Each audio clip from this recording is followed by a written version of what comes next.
Regrettably, that is when I turned the mics back on. Le Chaos Tune. It's not wrong.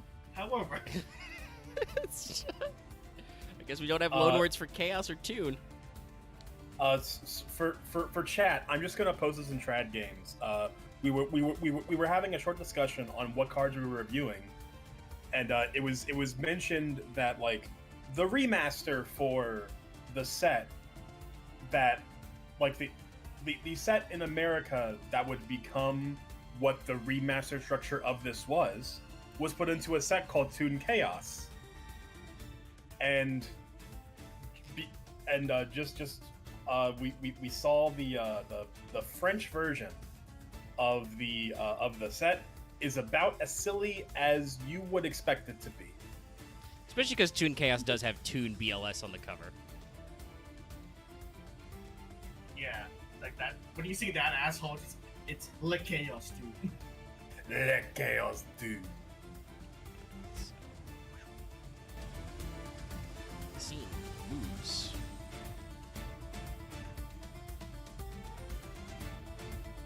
But yeah, it's warrior time tonight. Yeah.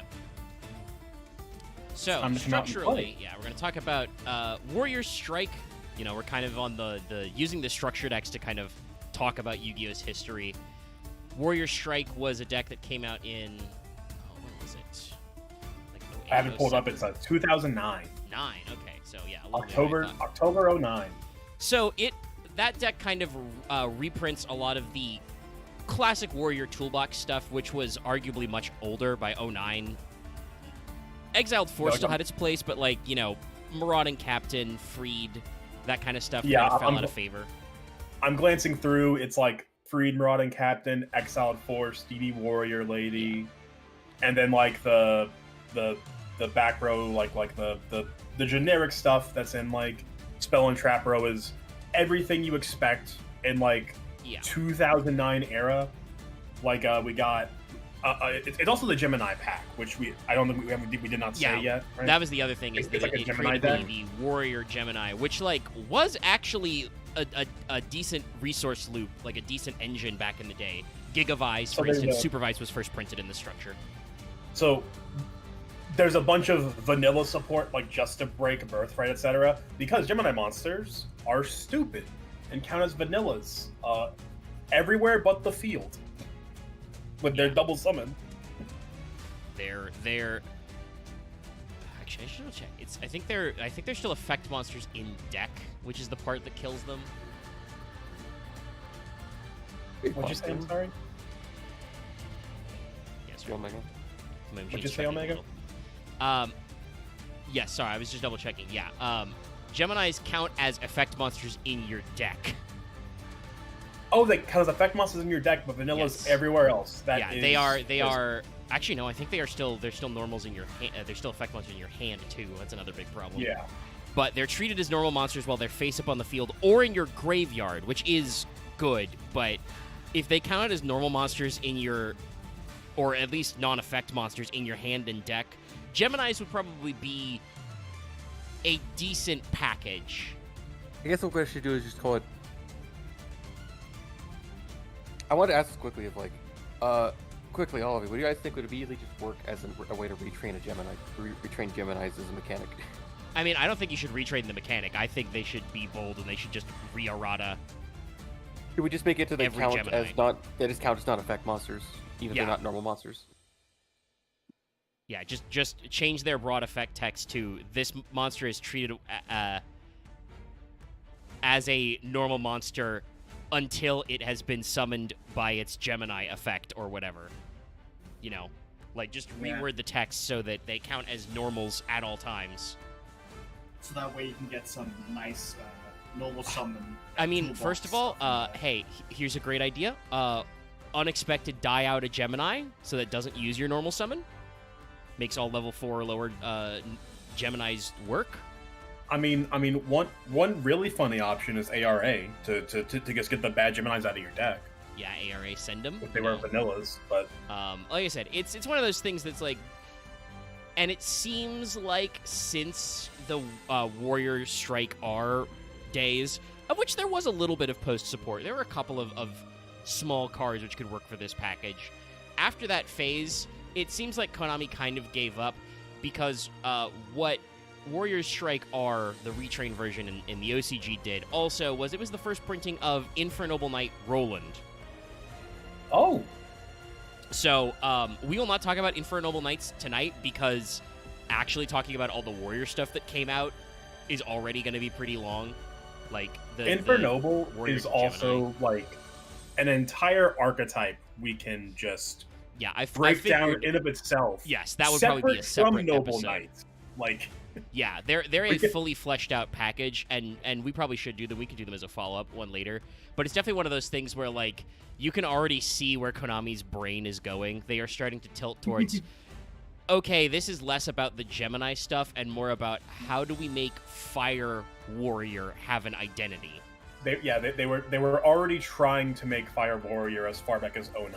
They just did not, like, Yeah, crack it the didn't code really- until Infernobles, which was, what, Way like, later. 2017? Oh, I think it's later than that, even. They're a very Is it modern later deck. than that?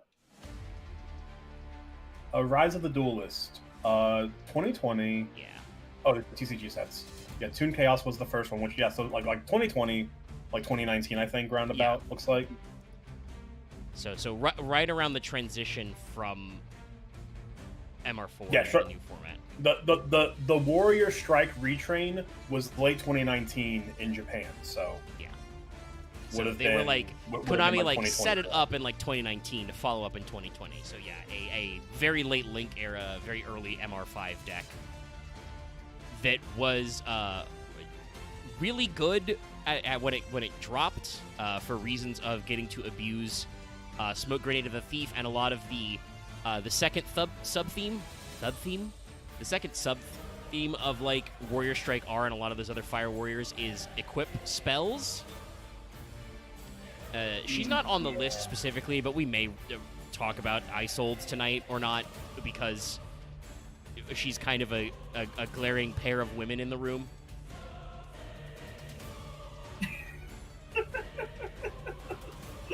Sorry. She's I don't know not what a I white mean. woman jump scare, but a white women jump scare because there's two of her. Ah, no. But like that clearly was designed when that was released, like, or rather the new support that was added in Strike R was designed to work with Isolde to be like, all right, so now equip spells are an engine inside your deck, and that was crazy.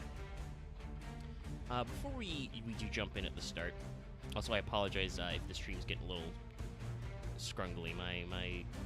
The computer says it's not getting quite as much juice to the stream as normal. Oh no. Grab that. The Grab that. digital. Oh my god, Sorry. please. I'm gonna make a joke about There we digital go. waves because I'm been in the Digimon mood Can recently. I grab my OBS window and adjust it down slightly? Yeah, it says viewers will experience buffering. Hopefully it will eventually even out.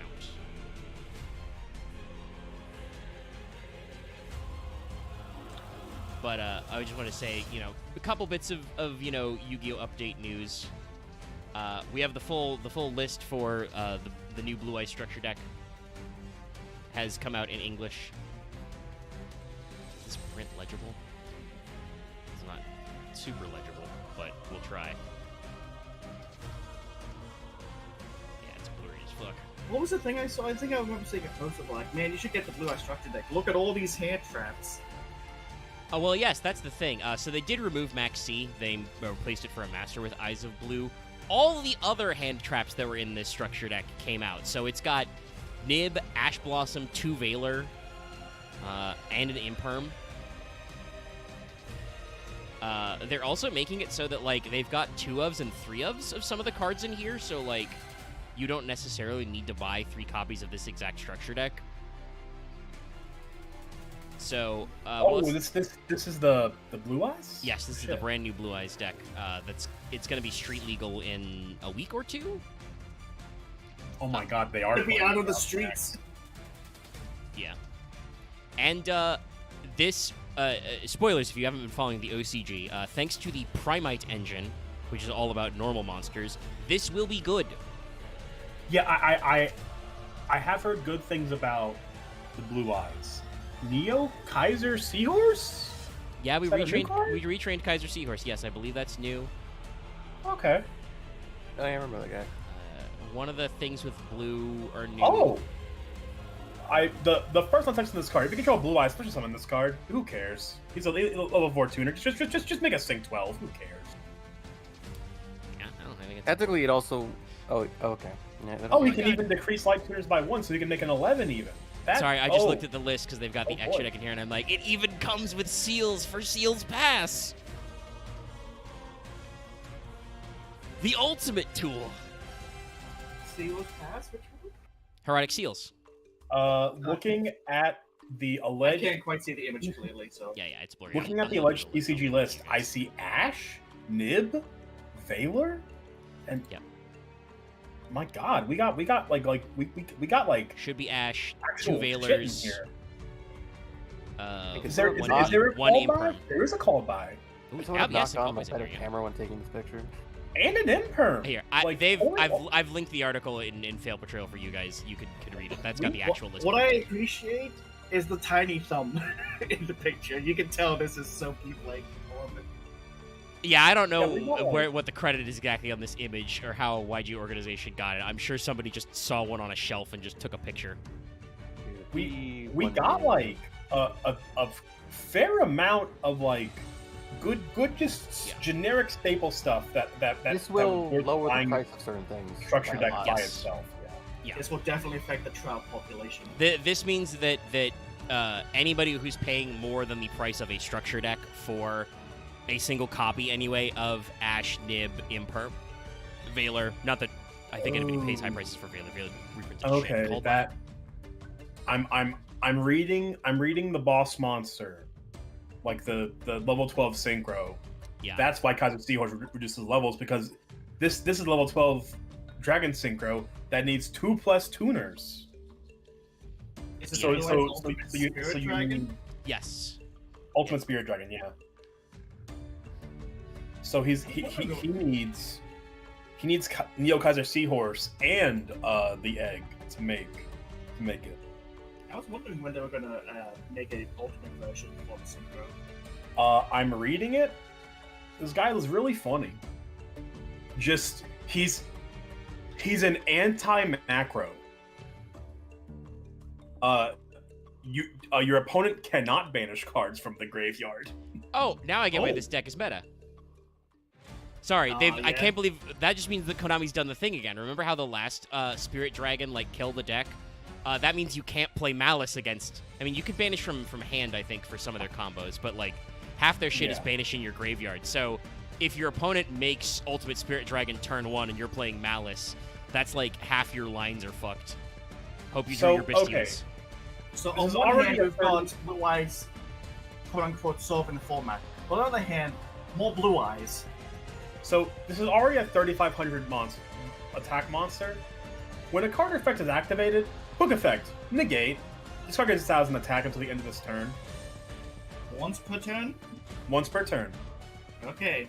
Yeah, so I it's was smaller worried than about regular that. Ultimate Dragon until you negate, which you will do. They also finally did the Xyz version. There's the Indigo Eyes Silver Dragon. Oh, wait, there is? Yep, Indigo Eyes. It's a rank 8 with 4K attack. It requires 2 level 8 dragon monsters. It can attack your opponent directly unless it has a normal monster's material. Okay. First of all, if this card is Xyz summoned, negate all face-up cards your opponent currently controls. Dark Ruler's the board. Detach 1 material, target a normal monster graveyard or banishment, special summon it, gains 1,000 attack. So it's Red Eye's Flare Metal, but better on its Yeah, I was detach about to effect. say, Of course, I- it is that better first than effect, red. I'm like, oh, that's pretty good. And then you said there was more. Yeah, so It like, is like I just said- fucking flare metal, but better. I mean, it doesn't burn your opponent, so it's a different kind of like grind game. But yeah, no, it's so Blue Eyes has a turn 1 like floodgate type tool with and negate a turn 1 negate in Ultimate Spirit Dragon, and has a in archetype Dark Ruler push for Game Tool and Indigo Eyes, and they have a Link 1 now. They retrained Maiden with Eyes of Blue. Like this, like I said, especially with we haven't really talked about it yet because it's not quite an archetype, but it is an engine. The Primite cards are like 2 or 3 cards, one of which is a normal summon, Ether Barrel, that is all about like normal monster support, summoning large normal monsters. So yeah, this deck's good at that. I just reread Spirit Dragon. I just realized something even sillier about this guy. Yeah. It's a one-sided floodgate. Yeah, no. Only your opponent can't banish cards from your graveyard. So I guess in theory your opponent can Bestial themselves if they want to still summon their Bestials, but they're not Bestialing your shit. Yeah.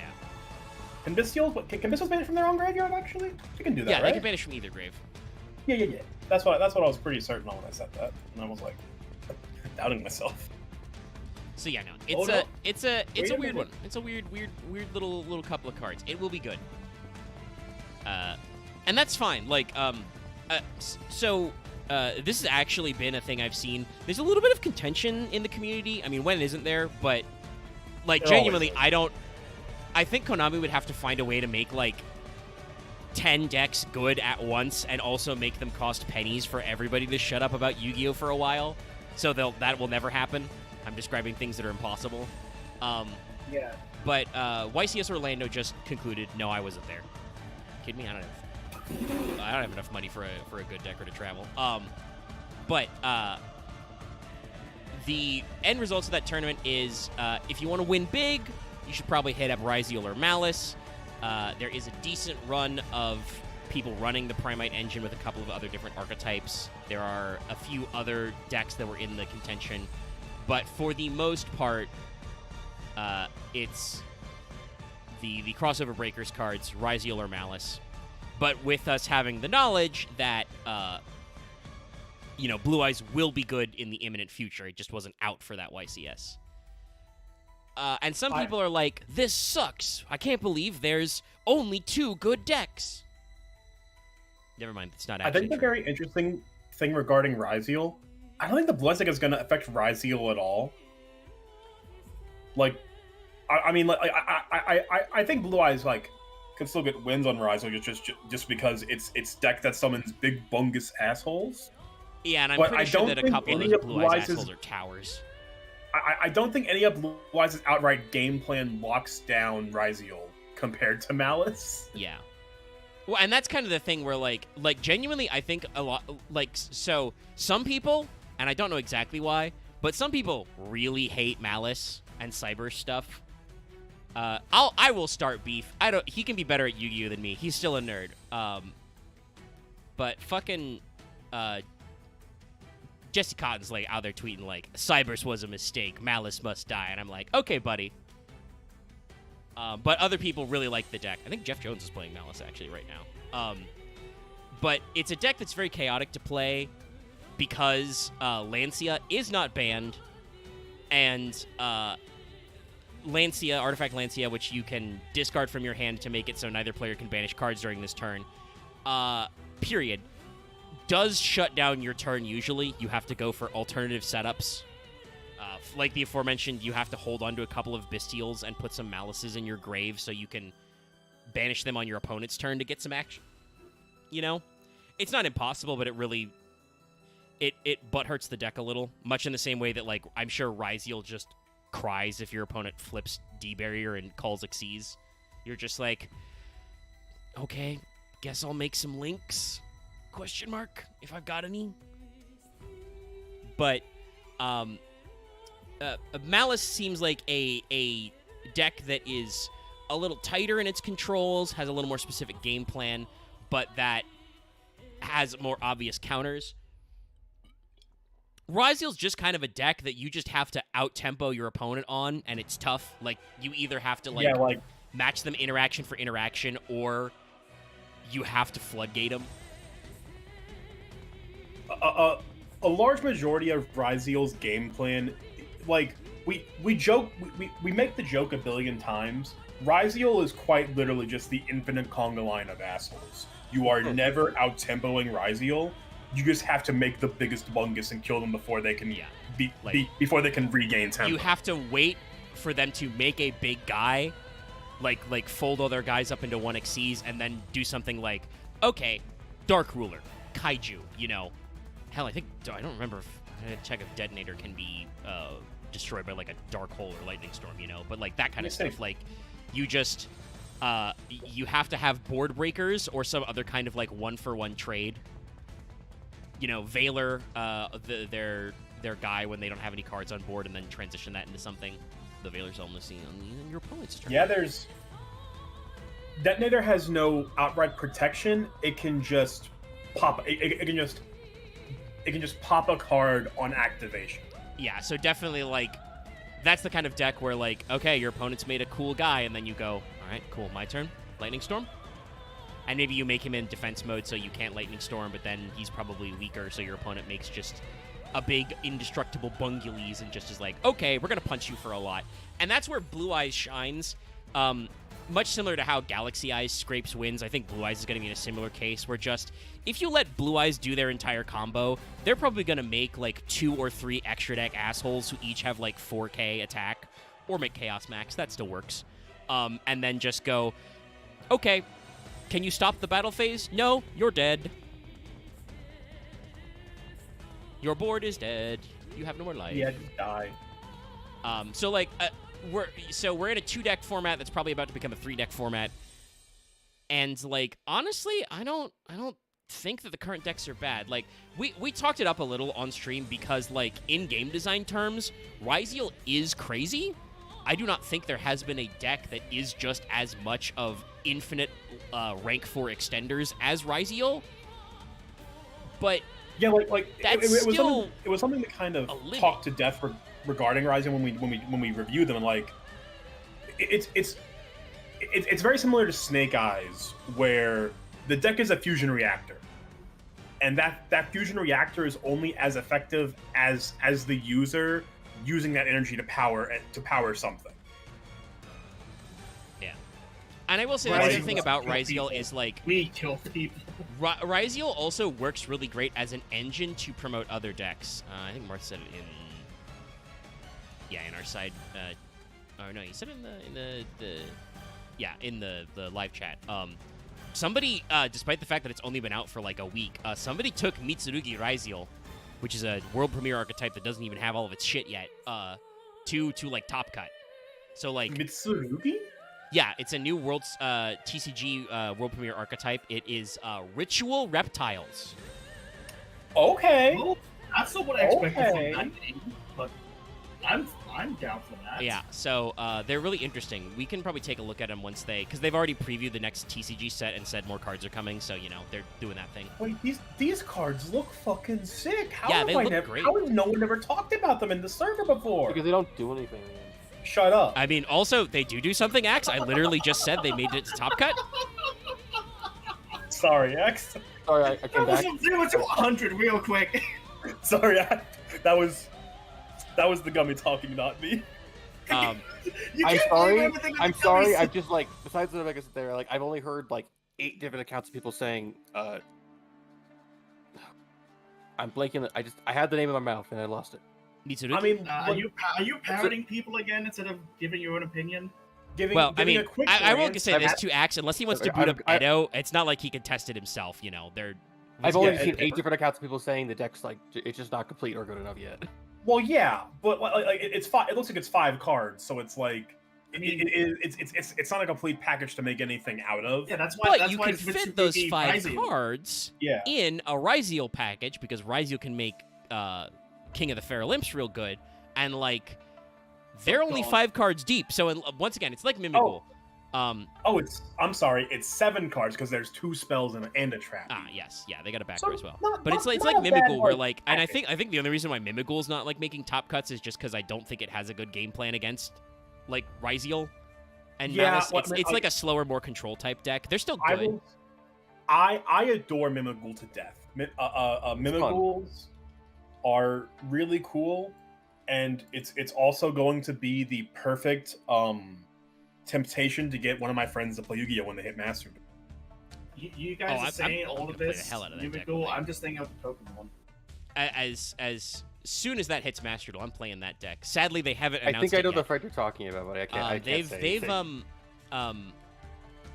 They've announced a new Master Duel selection pack, and it's gonna be Fiendsmith and Azamina, so that's gonna be fun. Wait a second. Does that feel like a great I overlap? recognize this card. Yes, the overlap's called Fiendsmith Snake Eyes. Right. I'm used to so- Azumina being Whitewood by being Whitewoods. Oh, I man, mean, you can't- all play them all together. I'm It feels interested like in just playing last- Azamina White Forest, but It feels like just last week I heard people bitching about Fiendsmith Snake Eyes. Now we've moved on. well, I it's mean, because they here got for banned. you. This is the thing. Yeah, this is the thing, Loth. I apologize for constantly making like random wrestling asides, but this Okay. this is mildly relevant. Okay, I'm interested to see where you go with this. I'm not going to get out in the weeds. I'm just going to say like any like internet culture, especially unfortunately right on like social media, like communities. It does not matter how good the product is. If there is something that a group of people do not like, they will continue to yell it and yell it and yell it until they get people agreeing with them because they're the loudest voice in the room. And that just creates a expanding echo chamber of nonsense. Yeah, I have actually seen a little bit of pushback about this. Like, I think Dyer tweeted this earlier, talking about comparing dead internet theory and basically like, what about dead Yu-Gi-Oh theory? The people who are giving Yu-Gi-Oh opinions don't actually know how the game works because they don't play anymore. Yeah, so I actually do have I was on Twitter earlier today. I was getting my steps in and walking around. Saw this like probably 2,000 character long tweet that was Avoiding a good sign. that it boiled down to the girl who won the Royal Rumble, the girl who won this like 30-man match to get a title shot doesn't deserve it. And her like cutting a promo to the crowd is what is wrong with WWE as a whole. And it was it was just word salad, like buzzwords, everything. I'm just kind of like, that was a weird read. The first thing I see at the top of the reply is, by the way, I don't watch WWE anymore, so don't talk to me about this. I'm like, then why'd you write a 2,000 character tweet complaining about WWE? You fuckhead. Yeah, no, that just the moment where like, listen, I understand it. Sometimes we have thoughts we gotta get out, but like, when your thought can actually be that simple, just boiled down to, well, I don't like who won that. You can just say that. Yeah. Honestly, okay, this is I guess leave it a slight edges, but like I actually hate people that like say their opinion and literally just fucking leave the entire building. Oh god, that is Like fuck those people. Like, I fuck think those you're people. wrong, Axe. Hold on, I have to click Discord to check. Yes. Oh, yep, there. To let everybody know, Visper left the call to prove the point. Hopefully they'll come back soon. No, Disagree you're with right Max though, and Axe. left. That's like that's obviously I get that people want to I have. don't know that if that's mic a bit drop or moment. actually they actually disagree. A I don't bit. know. I'm pretty sure it's a yes, bit. it's the bit. It's They're the gonna bit. come back. I had to wait for stream to catch up so I could hear the reaction. Yep. I was just like, You- all right. I mean, if you didn't come back in like for an hour or so, it's like okay, it's props to No, you but committing to a bad idea. I am a bit committer. I don't know what else to tell you at this point, Axe. I know, True. but I thought you'd at least like. I You mean, can but say but that Visper everybody wants to be actually on the played. stream too. I mean, But no, I agree with you that like Vesper loves bits. I guess you could call them a bit. I can't finish it with a big quiet bits you. of stuff. Anyway, a bit crazy. It actually is like to go back to Mitsurugi real quick. It does. There are 7 decks playing Mitsurugi that made top cut. Like, And that's it's not- good. it's a good I legend. thought the That's cards like- were cool. that's I got legitimately think potential. they're cool. yeah. I mean, here's the thing. Like, I guess I'm fake because, or I guess Omega would scream I'm fake because Omega likes calling things fake anytime he can. Get this man off the ship. He's fake. He's an imposter. I haven't played Master Duel in like over a year, and That's a fucking callback. Sorry. Yeah, deep cut. last time I played Yu-Gi-Oh was when I would play a cube because that's the only time I actually feel like playing. Well, and there's a difference between somebody who, there's a difference between us who just sit around and shoot the shit about Yu-Gi-Oh cards. And then there's people going on Twitter, forums, wherever the hell, to just doom post about how the game sucks. And they haven't played in 10 years actually. Well, and this is what I brought up, where like I saw a post on a otherwise unrelated subreddit, but just talking about like general like fandom and community stuff, where somebody was like, well, ICRS Orlando happened, and disappointing but not surprising, there's only 2 good decks, and I'm like, really? Apparently this is another thing that Magic likes to shit on us for, because we have formats with only 2 decks are really good. And once again, we got a fucking Mermail top. We got two Mermail top cuts. Shut up. Also, yeah, I actually agree with MBT. He posted a short which was like, hey, so the best decks are clearly Malice and Ryziel, but we got some guys on the undercurrent, and like also Malice and Ryziel are okay. Like, I don't always agree with MBT's shorts, but this time I think he's got a correct opinion that just like, yeah, the format's okay. Like Ryziel is a broad boat, right? Like, there's a lot of things you can put in there, and it's not like other people can't play higher power decks. And again, it sure looks like the Blue Eyes deck is going to be very affordable to play soon. So, like, I think we're in a healthy place. And now, like, also, as much as I do like to say things are fake, things are not real, you know, I guess I was ahead of the curve on people asking, is this real, chat? I'm just like, I've jumped straight to it's fake. But no, you do at least play some Yu-Gi-Oh with us, Axe. Like, Cubes, you've played the game before, you're familiar. We discuss newer I'm just cards. not good at high-level play. A lot of people are good at high-level play. I'd say I'm not good at high-level play. But like I said, you have played somewhat recently. We look at newer cards, and, like, we occasionally poke new decks. It's been a while since we actually, like, booted up EDO and tried, like, brand new archetypes. Like, usually I just wait for Master Duel to binge them out, which sometimes you're waiting a while. But no, we're not cutting-edge pro players, but I think we know enough about the game to say that we're not high-level players, and that hopefully our opinions on Fail Portrayal do not reflect as such. Oh man, after the showing from last week in the mistakes I made during that episode, oh my god. Well, I want to recall slight inside baseball, but I want to let chat know, because I think you told that story mostly off mic, but told it a little on mic. You felt like you played that cube so badly, you had to, like, go out and re-up your meds, right? Like, well, I was like, also off my meds. Right? Yes, you were off your meds and were like, shit, man, I got to get my shit together.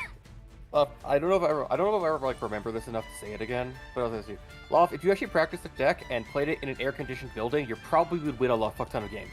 Well, the other thing is like, I'd probably be asleep in an air-conditioned building, honestly. the other thing is like we never playtest our shit in cubes. Like we go in raw. Yeah, And no, I mean that's part of the fun when you have that moment of going. I test some hands to see if my draws would be bad or not, but that's really it. No, clearly we need to trick my brain into believing that all practice games. Yeah, I did want to make one last point on YSS Orlando before we moved on to our actual topic. The chat knows what Rhoda does. This Mermail deck kicks ass. He's playing a 40-card deck that is just Mermail, like the old school Mermail, and he put in like one new card, and he made top 64. What a champ! Brief question: is Curry Bandits a reliable source? I think it seems like, because like if you watch Jax's All You Need to Know videos, I think he has a pretty good grasp on like the meta in a realistic sense. I don't know about opinions on like decks exactly. What I'm just understanding thing you just understanding what the cards are and if they're actually worth thinking about. I would say probably if you're watching like the All You Need to Know videos about new sets, that's got a pretty good background. There is one new like Xyz in the deck. I think this. Okay, so there are apparently actually like a handful of new-ish cards. Yeah, they I made guess- some cards that like combine it easier. But yeah, this Mermail deck, it's in Lady and Mermail because of course it is. This shit rocks. Like this is, we're just playing. We're No. just playing a 35 card Mermail deck. Robin we would threw play in the this. Mulch armies. Yeah. Robin would just play this. No, don't give me PTSD about Right, Robin right. and Knight. Mermail Atlantean is hot right now. Sometime in the next 6 months, I think, Dragon Rulers are going to be back, baby. Like, Yu-Gi-Oh's actually doing fine. There's new we're Dragon chilling. Rulers too. There's new Dragon Rulers. They're adding more Dragon Maid support, so you can probably play either Maid Rulers or either or pure. Like, I think Yu-Gi-Oh's doing great. I guess they've made like the Lady of the House now and Anyway, we've had Rhoda on screen for a while. I debated pulling up the He's alt been over arts, about but it's kind of 20 a pain, minutes, but I think. yeah. Honestly, You know, we don't actually have to talk about him because I think everybody knows what the fuck Rhoda does. There's You no know, reason why we I call have a disappointment about this. archetypal cards that- a Let's you draw Rhoda. 2 additional cards Okay. for your deck. Okay, let me say I've been disappointed about this. We've never gotten cards for the guy at the bottom right and to the left and the guy in the background of the channel. I mean, We've they're never just gotten generic. those I mean, I generic do. I soldiers. think also I they know, may actually but be they in the made background some- of like Exiled Force and stuff. We'll check later. I know there's also like reinforcements of the King's Army or something like that. I cannot cast any stones at Axe as the resident Empachi enjoyer, so I will But remain yeah, silent. Rhoda is so iconic that we just call cards that do that Rhodas. Yeah, like in the same way that Magic calls everything a demonic tutor or just a tutor. If someone ever says I tutor this, Yeah. that's what they Omega, mean. it is the Dark Souls of Return a Monster. But a reinforcement of the army or Rhoda is what we call our tutors in Yu-Gi-Oh. It's a Rhoda. That like you say that. And people You say Rhoda, and unless you're talking to like a child who has never heard the English language before, they're like, okay. So Reinforcement of the Army get it. says specifically add 1 level 4 or lower warrior monster from your deck to your hand. That's it.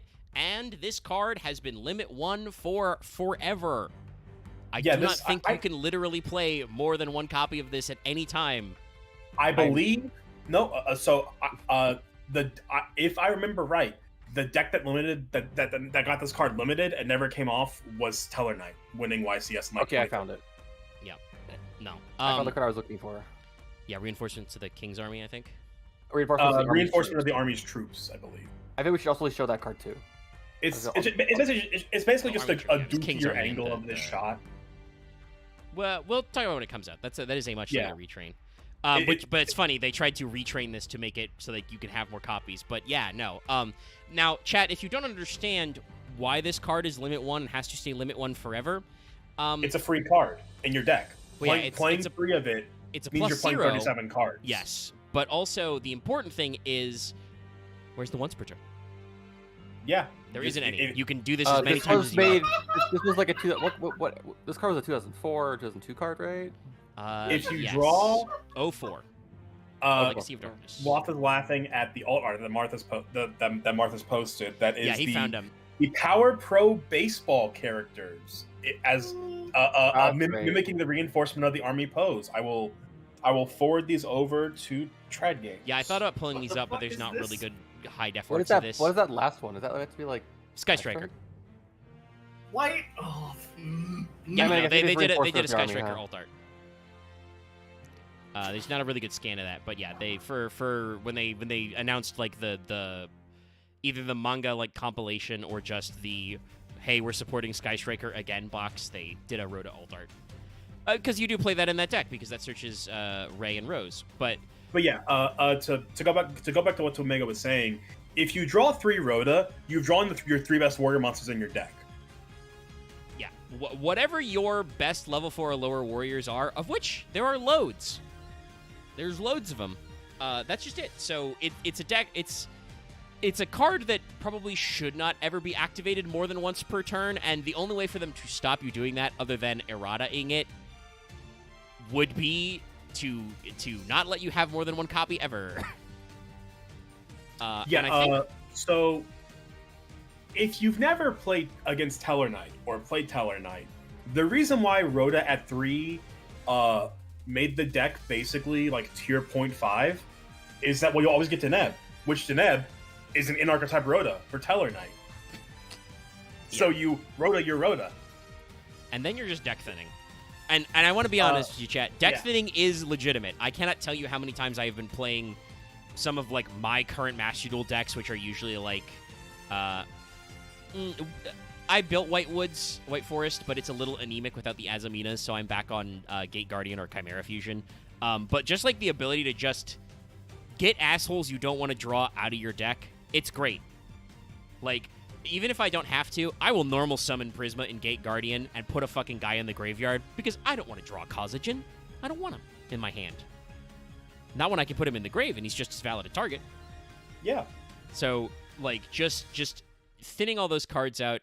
I am glad at least that while Yu-Gi-Oh! Players usually love deck thinning, they won't deck thin for no purpose, you know? Like, they recently, I think, unlimited Upstart Goblin again in the TCG, and people aren't really running 3 of it. People aren't playing it because all the current decks don't like being like 50 cards. And if you don't have 3 open slots for Upstart Goblin, you don't play Upstart Goblin. Yeah, basically, the idea, Upstart Goblin is currently in a phase where it's like, oh, Upstart Goblin, it could be anything. It could even be a hand trap. What if you just played 3 more hand traps? What if you played 3 more non-engine? Yeah. Like, just play 3 more non-engine in exchange for your opponent getting 3k life over the course of a game. And that does actually, like, with the way time rules work, I think also that's another factor why they can unban it, because they changed the time rules in between when it was put to 1 and now it's back at 3. So, like, if you give your opponent, like, 2 or 3k life and you can't do something about that, that's actually not good. That's an actual, like, factor. If you're playing, like, hyper low to the ground Tenpai with very little non-engine and you got 37 cards, fucking play 3 Upstart Goblin. You're gonna kill him anyways. You might actually have 3 free slots in Tenpai these days. People are still coping on Tenpai. It is still a deck that can kill you if you're not careful. But boy, howdy, is it a tougher deck. But I guess playing 3 Upstart would let you find Chandra more often. Yeah. Wouldn't fucking Skystrike is also like Upstart Goblin? Yeah, Skystrike would also like Upstart Goblin if they had the space because it's 3 spells engraved. Or it's different name spells, right? Is how they work. I don't think it's names. I think it's total. Picture. Yeah, I pulled up Exiled Force. Yeah, Exiled Force. Classic. It's a really, really good card. Really bad vibes. So I mean, there's a reason why they're the Exiled Force. Their original name in Japanese is the Rogue Mercenary Force. Oh, so they're like different. Okay, so they're. These guys are just Rance games. Yeah, I was about to say these guys are from like. These guys are extras in like the front half of Berserk or Fire a or Rance Fire game Emblem, or like Fire Emblem mobs. Like, we're not looking too hot. We don't like these guys. They have the ugliness factor. These are any generic low fantasy goons. You could put these guys in any single like low fantasy setting. They would not stand out. No, the art style is fairly generic. The armor designs are kind of, just loosey-goosey. I mean, like is that I'm getting Dawn Zalug vibes as well. Yeah. So I didn't put Dawn Zalug in here because he's technically a Dark Scorpion, but Dawn Zalug is a key piece of the Warrior Toolbox. We can't forget the infinite combo of Chick and someone else. I forget. I've already forgotten the Chick combo. Yeah. But yeah, these guys, like, their design isn't bad, but it is very generic. Like, one guy's wearing like a I feel like I'm gonna say like a late medieval like Gambeson and like. I'm not saying these guys look bad. I think they get across their design incredibly well. The problem is that design is a generic feeling. Yeah. The bald guy in the back is just wearing the ridges for a helmet and not wearing a helmet. Yeah. No, he is wearing a helmet. It's just the exact same color of his skin. Yeah, I think that is what's going on there. It's just I was about to say the colorist fucked it up a little. You can just barely see above like the second rivet on the right, like there's a little like imperfection on the helmet, but it does look like the exact same color of his skin because of the shape. Yeah. I was about to say, like, my first initial thought was, if you ever played those Shadow of Mordor war games where you come across a crazy orc and they've like missing part of their brain, it's like it's the metal pieces they stick on to keep their head stitched together. Yeah. No, it's so these guys are very funny, but this is a backbone of many classic old school Yu-Gi-Oh, many Time Wizard formats. This is a level 4 Earth Warrior with 1,000 attack, 1,000 defense. Dog shit stats for a level 4, even back in the day. But you can tribute this card. Target a card on the field, destroy it. That's it. Yeah, so, is DD Warrior Lady soon? So I'm not. I haven't actually put her in my list. I was gonna debate if we want to talk about her. There's a couple of DDs that are classic, but we haven't ever done a D.D episode. I would say bring up Warrior Lady for right here because Exiled Force and Warrior Lady are the reason classes. every deck played Rhoda in Goat format. Cause like Exiled Force is like from the I don't want to say caveman Yu-Gi-Oh as a negative, but like the slow advantage Yu-Gi-Oh that of like pre 5Ds. I mean, it was truly the primitive era because like what Exiled Force does is it is a true 1-for-1. Sack him, pop a card. But back in the day when let me double check when Exiled Force was originally printed. It would be with all the other Warrior stuff in the original block. That was Legacy of Darkness as well. Also 04. Same set as Rhoda is when they did all the Warrior stuff. So like 04 Yu-Gi-Oh, like that's real. That's like actually doing something. A lot of people say caveman Yu-Gi-Oh in a negative sense. Like what like old school Duel Monsters Yu-Gi-Oh is just it is pure like 1-for-1 advantage. That is it. Like it's 1-for-1 advantage, and that in turn can make games extremely swingy if someone takes the lead, or incredibly neck and neck just by top decks. And like to sorry, let me reset that. Rhoda, Exiled Force, and DD Warrior Lady, who, if you've never seen her before, another iconic card of this like era. Yes, one of the backbones of the Warrior Toolbox concept. Yeah, every deck played Rhoda for these two cards, and anything else that was like part of your deck was icing on top. Because Rhoda became a removal spell for you. Yeah, because if you don't know what DD Warrior Lady does, she is a light warrior level 4 with 15-16, so slightly better stats, but still a little under par for 4s, even for 04. But she has the classic effect after damage calc when this card battles an opponent's monster. You can banish that monster, also banish this card. So if your opponent... Which is incredibly important. Yes. If your opponent runs into this when you've set her or something, you can be like, haha, damage calc. Go away. You're banished. Or, if you can afford the life points, normal summon DD Warrior Lady, attack in, you're banished. You do still lose life points because it's after damage calc, but it's before the destruction step. So you can just be like, get out of here. But if you use her to attack like a face down monster that is weaker anyway, and you don't have a bad effect, you can just be like, nah, destroy. Just destroy normally. Yeah. Just a classic of advantage. It can also, just by being in face-up defense position, force your opponent to attack in an inoptimal order because they don't want their best monster to get warrior-related by attacking you. Yep. Its effect being optional is an incredible resource just to slightly sway games in your favor. It's an incredible card. In today's game, you never hit the battle phase in the first place, so you just kill this card. But it's a sign of how different the speed of the game really was. And I think there's ways you can get around it. Like you could build a deck to make DD Warrior work again, but there's much better things to do with Warriors these days. I feel like since we did bring up Warrior Lady, we didn't really talk about her design. We'll probably do a DD episode sometime and can talk about her story. You can see like the different dimension gate back there. Yeah, I definitely think DD as a whole deserves an episode. Yeah. I mean, actually, I forgot to mention earlier, but you can't not bring up Old School Warrior Toolbox and not bring up DD Warrior Lady. I actually should say, I am collecting options for the poll. If you want, I can put DD down for you, Vesper. Sure. Yeah. I'm gonna guess it'll probably win, but we'll see what the people say. Join our Patreon, vote of the poll.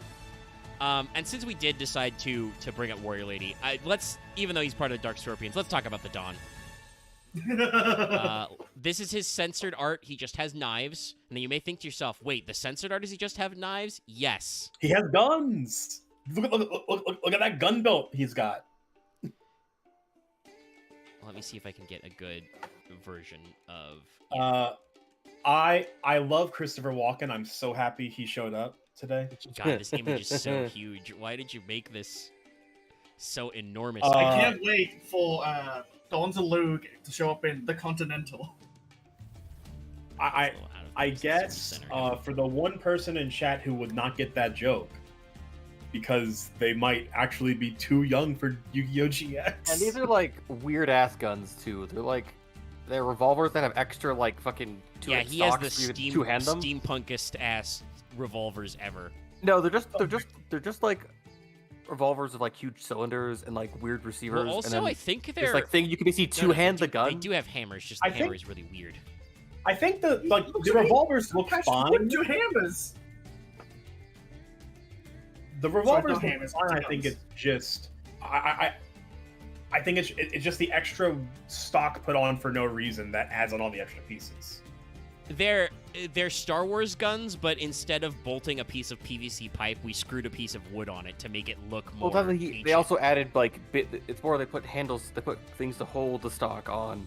Well, yeah, but it's all part of the stock. If you take that off, it looks like a normal gun. Yeah, you don't. I think the cylinder's extra large, but yeah. I mean, the cylinders just aren't on it. If the stock's not on there, X. Yeah, the frame. No, I'm talking about the actual cylinder of the revolver. I mean, it's a little big, but it's not that big compared to his hands. That's pretty normal. Fair. Revolvers are big. You don't need a sloped foregrip on a revolver. You can two-hand it without needing to grip the barrel. But it's like I said, I think it's just there to make him look more ancient, more in the past. The two-knife version is also still fine. Yeah, and we got distracted by gun talk, but for the one person who's too young to get the joke, in the GX dub, everything was like every one-off character just was like a stereotype accent or something. The guy who like Don Zalug is just a character in GX, like the monster Don Zalug is a person, a real person, a character. In the dub, his voice is just a Christopher Walken impression. Like how I think Topaz. No, it's like something mammoth. Arnold Schwarzenegger. He does Schwarzenegger accent. The elephants, the Crystal Beast elephant is a really shit Arnold Schwarzenegger impression. And I think, by the way, I think all of those are just Sean Schemmel, aka Goku, just taking the piss. Like I think he did a lot of the extra voices for GX. Yeah, like just there in the office. Sean Schemmel plays he plays the buff duelist that Zane fights, who is like sort of Mike Tyson, but he sounds like a child, like Mike Tyson, but he talks like a dumb child. Babu. Yeah. Some of it doesn't age well, but early 2000s, folks. 20 years ago will always be a different time than 20 years in now. By the way, if you want to own the Dawn, if you're playing retro formats where Don Zalug is legal, this was a lost art promotion in 2023, so you can own the gun version in English, and it was printed in ultra rare. So they gave him some extra zazz. Don Zalug is a Dark Warrior, level 4, so also Rhoda searchable. 14-15. Again, stats a little low, but that's because he actually has a really good effect. Like, this is a genuinely good effect this guy has. When this card inflicts battle damage to your opponent, activate one of these effects. Either random discard from their hand, mill 2 off the top of their deck, send 2 into grave. It's a pretty good effect. Yeah, in the 05 format, especially because this guy has chaos typing, he's dark. He's dark and rotatable. Actually, that's another thing we should say. There wasn't quite a Chaos Warrior package, but there was enough Warrior Toolbox monsters. you could still play the Chaos package with these guys because Yeah, Daily like- Warrior Lady's light, Donze Luke's dark. In theory, you could just have Warrior Lady not banished so she goes to the graveyard as a light target too. Like, also an option for like a peak goat format when you were just playing like good card. Yeah. So yeah, Donze Luke has a classic effect for warrior decks, and is just part of the package. He's an impeccable man. Dark I would Scorpion say- retrains win. 9 times out of 10, you're activating the discard from hand effect, especially in peak goat format where milling 2 cards just gives your opponent chaos targets. Yeah. If you mill a light and a dark, then you're fucked. But yeah, Rip 1 is just like that's really powerful. There's whole cards in the the classic duo forceful combo exists for that reason as well. Yeah, but like you said, I would kill for like a proper Dark Scorpion retrain archetype. That would be sick. Yeah, because I think there's like 5 or 6 of them. There's And they a don't- whole squad of Dark Scorpions. They don't really like, have when they were printed, they didn't really have synergy with each other.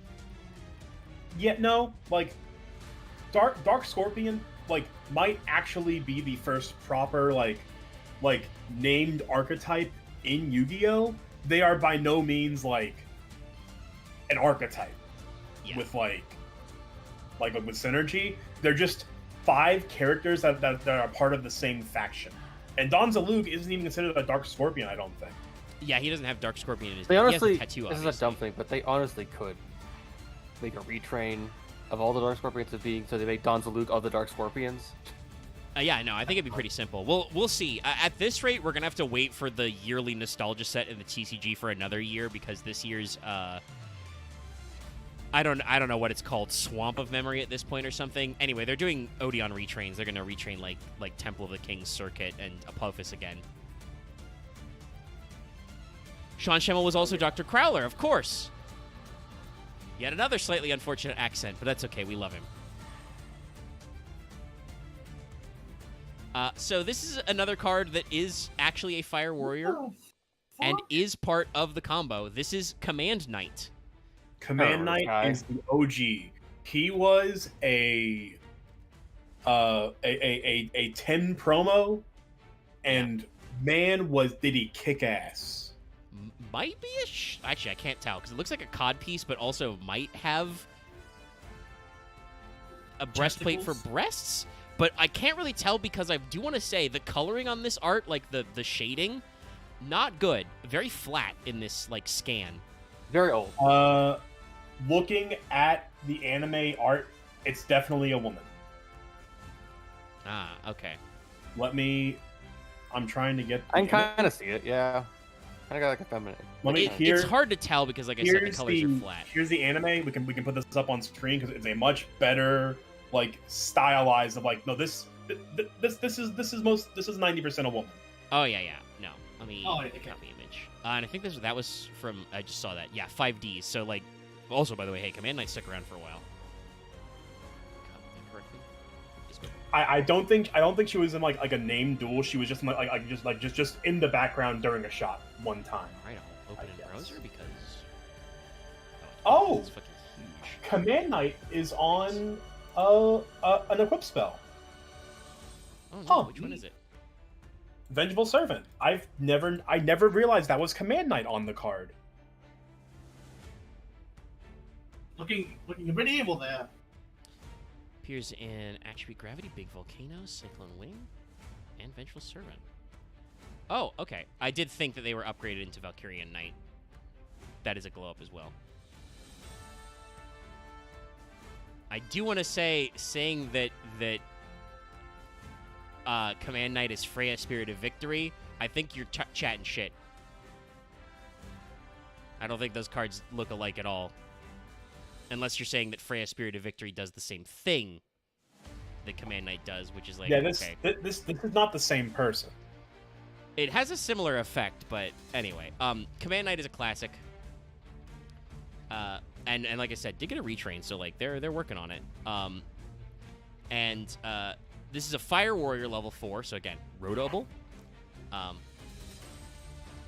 opened up. has 1200 attack and 1900 defense, so got a high defense.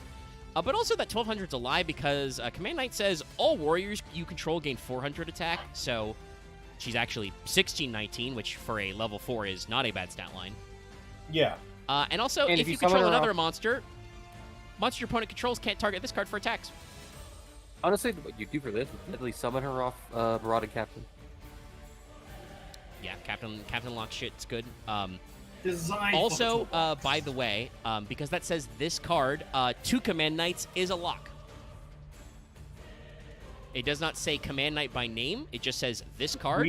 So if you have 2 Command Knights, they may have errata this since then, but I believe it should work that way. That I don't believe it's been errata because it's just one of those cards that from this time it did that.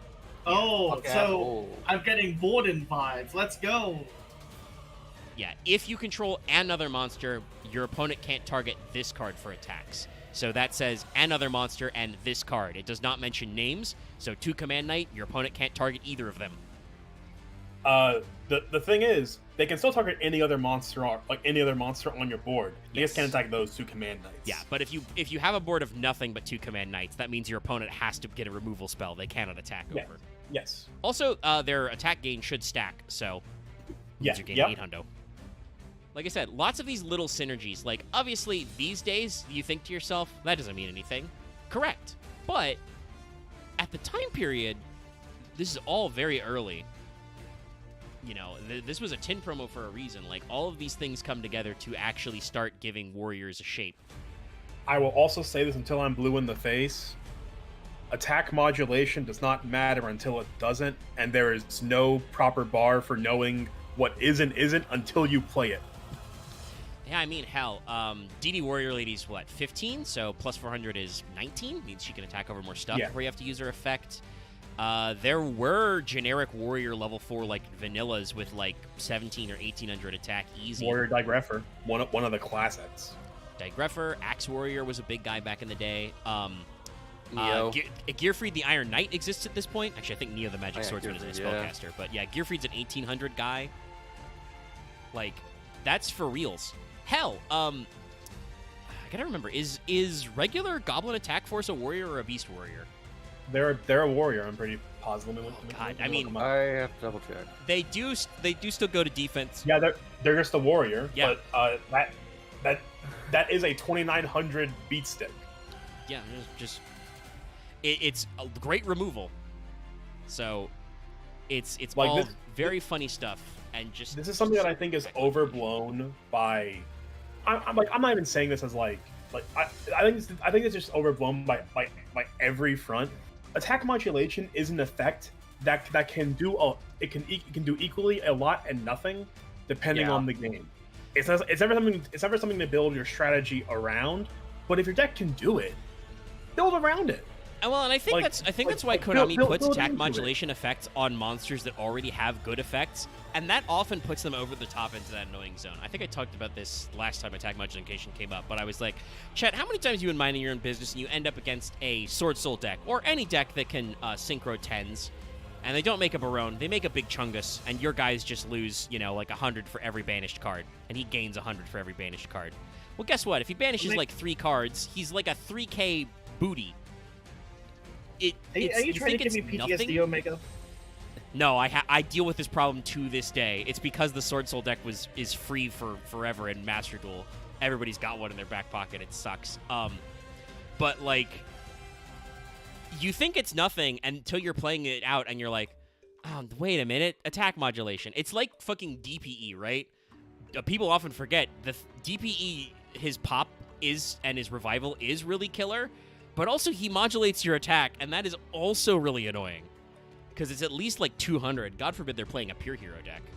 Like, Yeah, like attack modulation is, it's a kind of effect that I think is impossible to properly comprehend its like usability by a lot of people, just because of like majority of attack modulation cards are just so variable, like Chun-Jun and Banish cards and other such things like in I'm just gonna keep bringing back the Dynamist because it was kind of the reason my deck swept through when we were playing that stage. Who is this guy? So this is a guy I wanted to I've seen include this guy because he's been before. printed in some stuff. He was in the Warrior Strike structure deck. This looks familiar. But this is one of those guys that's like, I almost feel like the what if. So this guy is called in the OCG Field Commander Raz. In the OCG, he's just Senshi Razu, or Warrior Lars. They did the upper deck thing and just made him Raz. This guy's a level 4 Earth Warrior with 1600 attack, who says, when normaled or special summoned, choose a level 4 or lower warrior type monster from your deck except Raz, put it on the top of your deck. So he's like a conditional Rhoda. That's just way too slow. Yeah, especially because this guy came out in 08. As weird as this sounds, this looks like the kind of generic fantasy warrior I would make when I was younger. Yeah. I hate to say it. I mean, yeah, like again, no, like second to Exile last GM Force. set. He's not offensive. It was just like my brain went, yes, I recognize this character design. I would make this. I mean, I like- feel like I know what they're going for, right? Like, he's got a red headband, you know, he's got kind of all of his tones are medium, he's got scarred armor. It's like, yeah, no, I remember what character key art for, like, you know, Fire Emblem and lots of other generic, like, you know, 90s and early 2000s RPGs are like. It's a small detail. I do also appreciate just the random bit of the green collar coming out of the breastplate at the top there. Yeah. Yeah, he's wearing. He's got like a green shirt and his collar's kind of out of place. He's just a guy. I just love the intense aura this normal dude has. Yeah. He's been through a lot. Yeah, his sword's like about to break. But yeah, I'm as about you to said, wreck. Miss Bear, this is just way too slow. I feel like this was their attempt to be like, you know, because I do think back in the like old school Chaos format, Rhoda like bounced up and down the list a couple of times. Yeah, like it bounced up and down, but it was at 3 for a long while beyond. Like, But I Chaos Warrior I format. think that what the idea was that they were trying to do that thing they do where they were trying to brew up a more fair Rhoda, because after all, this is also not a once per turn. It's just when he's normaled or specialed, which for 08 is still pretty good. yeah. But it sticks to the top of your deck, so unless you have a way to draw immediately, it's just all set up. And Phantom Darkness is the dad set, so And we'd Glad we'd Beasts later exist. get we later get the power prep version of this card, Dark Doriado. I mean, honestly, there's a lot of cards that are the better version of this guy. Yeah. So let's talk about a brief appearance from another boy from the Warrior Toolbox Chaos Warrior world. Speaking about generic, you know, tactics RPGs on your Super Nintendo men, it's Freed the Brave Wanderer. Some of you may remember from the Proto Chaos formats this guy as our personal Satan. Yeah, Oh. Freed the Wanderer. What he was our original like Chaos Sork. I guess to me, it's like my brain just gives like Freed, the bastion of uncreativity. I mean, we did I'll go back write to the that. Chaos Well for a long No, time. that was but not. That's because David only ever played this guy for like years beyond his time. David did hold on. I to mean, Chaos hey, Well he's a too. free body. Right. Like he's a body that can kill. So, Brave Wanderer Freed is a level 4 light warrior, 1700 attack. Once per turn, banish 2 light monsters from your graveyard. Target a card with attack higher than this card, destroy it. So, you know, it's a 2-for-1, but he's a 1700 light guy. Presumably you're playing lights because you're playing Chaos. And he's just here. And this guy was annoying. Like he was like Vesper said, he was basically like, you know, Chaos Sork and all of the other like Chaos removal guys, but just needed 2 lights, and he was a Rhoda target. I mean, that's the thing. Like he's a bazoo, but instead of gaining attack, he pops a card. Yeah. I mean, I would never like outright compare him to be better than Mizzou. But I think Mizzou's a far and away better card. But Freed still has a similar effect of, well, if you have the resources engraved for this guy, he's pops, and the 1700 body is pretty huge for this time frame. Yeah. Especially in limited formats. And like I said, his art style is very obviously like, handsome, fantasy general man. His big armor, his shoulder pads are slightly big. He's looking cool. He'll show up several more times. Yes, and technically, the version of him I'm about to show, the Brave General, was first. This was with all the other warrior stuff in Legacy of Darkness, but alphabetically, Brave Wanderer is first. So this is an older Freed. He's got his mustache out. He's got some crow's feet. His pauldrons are slightly smaller, but he's here. He's a guy. This is the guy you recruit in a Fire Emblem game, who's not a playable unit, but he's there to lead the army.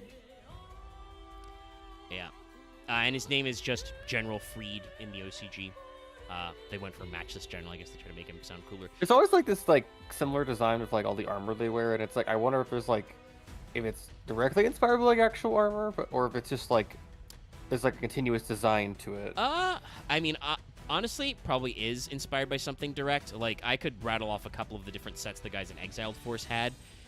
Probably what it was, and especially why they look similar, is the artists doing a lot of these cards probably only had a smaller pool of references to look at. These days, if you want reference photos of something, assuming you ignore the little AI box at the top of your search engine, You should. yes, do that, actually. I feel like I feel like all search engines should have it where you can turn that off. Yeah, but Google doesn't want you to turn it off because they want to say that people are looking at their AI results so they can get more money for working on AI, even though the bubble, I'm sure, will explode sometime. Anyway, the like searching for reference photos these days, super easy. You can find a few things you can use as a baseline. Even in like 0304 type era, like, yeah, you could search engine stuff and there were databases, but it was very different, and depending on the size and detail of your photos could still take a little bit to load. Anybody remember those days? Loading photos? One line of pixels at a time? The days of waiting over an hour to watch a 5-minute video on YouTube. Yeah, I used to watch Red versus Blue in like 240 or 480p on Rooster Teeth's website, downloading them one at a time. What are you talking about? Watching Yu-Gi-Oh! Bridge series at my school was the only way I could watch it consistently. Yeah, trying to load the old 144p video on YouTube.com. Oh. Yeah, no. So,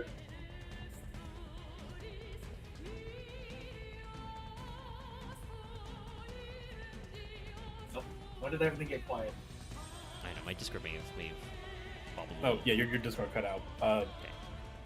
To kind of, I guess, bring us slightly back on topic. Yeah. And well, honestly, to retread another topic from before, I was glancing at the new Mermaid deck that was top YTS Orlando. The new Xyz monster has an attack modulation effect. Wait, what? Yeah. A Bitch Strike, the rank 7 water monsters you control gain 300 attack defense for each material attached to this card, and it's a 2+ level 7 material Xyz monster. Oh, yeah. Jesus, that's got some tools. So It's Freed 2100 base, so Yeah, that can be big fast. Freed here is a level 5 Earth Warrior, so not searchable with Rhoda, but still a good guy to have. 2300 attack, 1700 defense. First of all, they've because he's like printed in speed duels, they've PCST'd him, but he has several decent effects that were actually good back in the day if you were running that kind of warrior deck. First of all, negate any spell effect that targets this card on the field when it resolves. Yeah. If you do, destroy that card.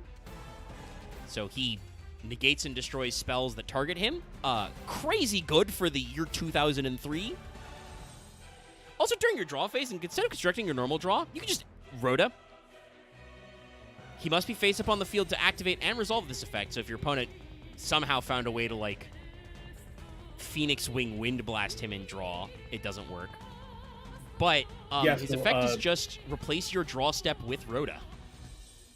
this is an older, wiser Freed, and I think a cooler card as well. Yeah.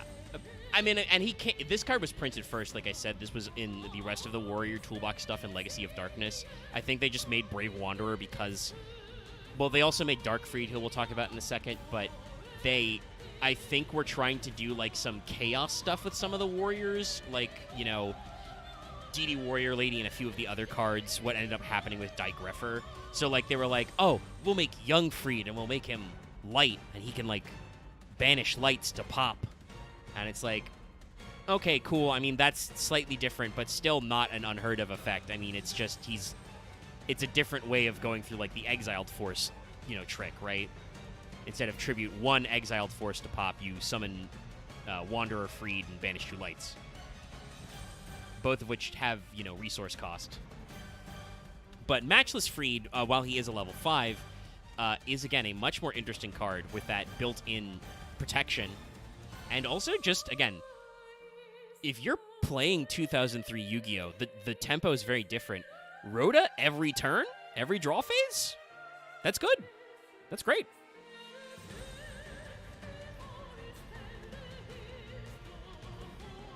Yeah, I mean, we've already talked about just how good Rhoda is as a card in general. Just having that as an effect on legs, like, granted, Matchless General isn't. Well, I forgot it was a 2300. Yes, like he's a decent statted body for the time. Where if you can get him out and like just like first impulse thought is Freed and Jinzo on board at the same time, your opponent can't like fuck you. All trap effects negated, can't target Freed with spells.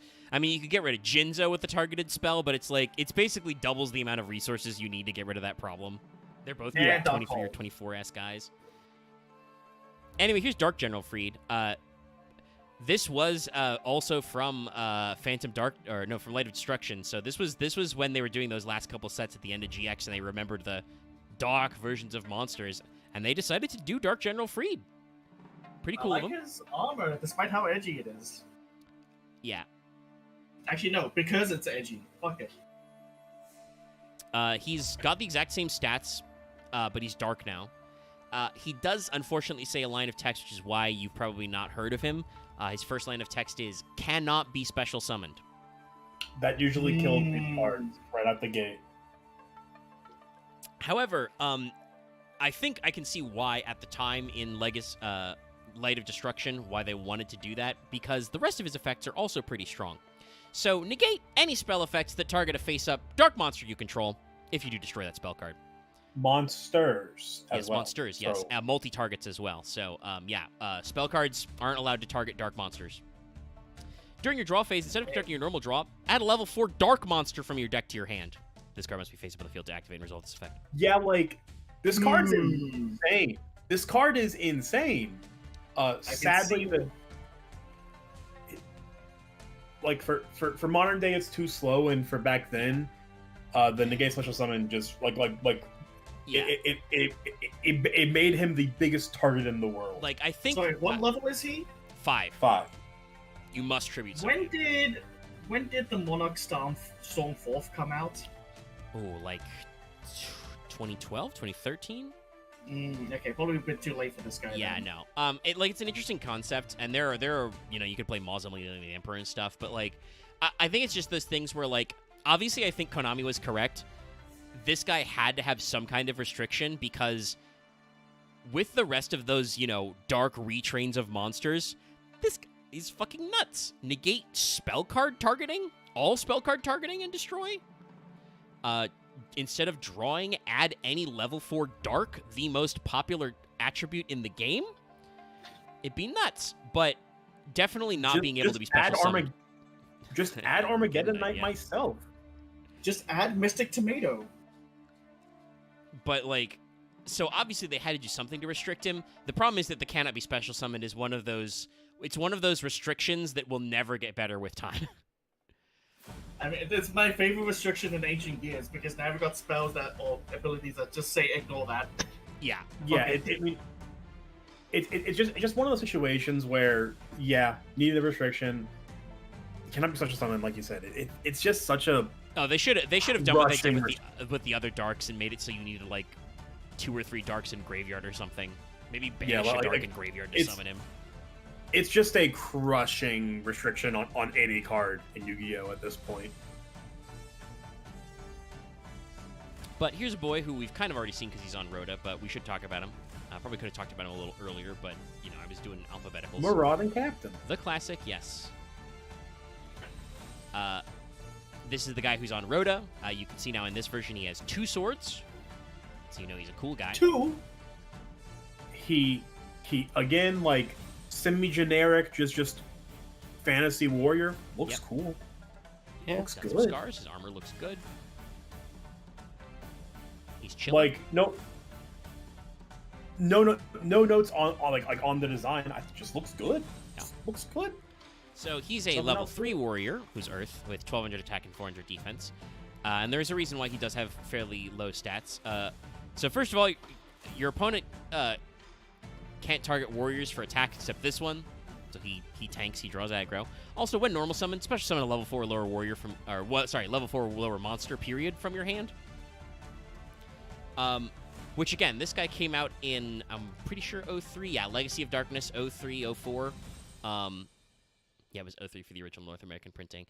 I'm sorry, what? This guy's just an extender? Just free body. 2 guys. Free body. Just 2 guys. 2 guys. I legitimately think that, like, in the Xyz era, Marauding Captain popped up in some decks. He probably did. Like very. The caveman beginnings of Xyz era is I guess Marauding Captain level 3 Leviathan Shark. Duh. Yeah, no, What? that's a you know, free rank 3. Like that's probably the game plan if you're not already playing like synchro heavy No. decks. But even then, He's an Marauding Earth, Captain so be like when playing they get be some a better syn- a shit synchro like extender. yeah, true. I mean, it's level 4 or lower. Summon a tuner. Warrior Synchro is a thing too. And you know, it's just one of those things where like he's got great utility. I think the only reason why people don't play Captain now is just because Yu-Gi-Oh has this very ironic thing where the normal summon is precious because you're only allowed 1 normal summon, but special summons are unlimited. So Captain usually doesn't compete with an in-archetype normal summon, because that is one of the major things Konami does balance around, because it is one of our few truly limited resources is the amount of normal summons you get. But, like, this guy has had an incredibly long shelf life. And has a couple of retrains we'll talk about later.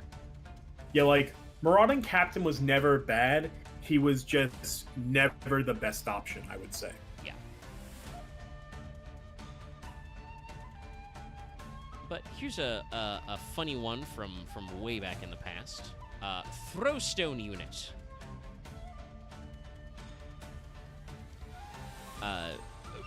A classic of that early, you know, almost caveman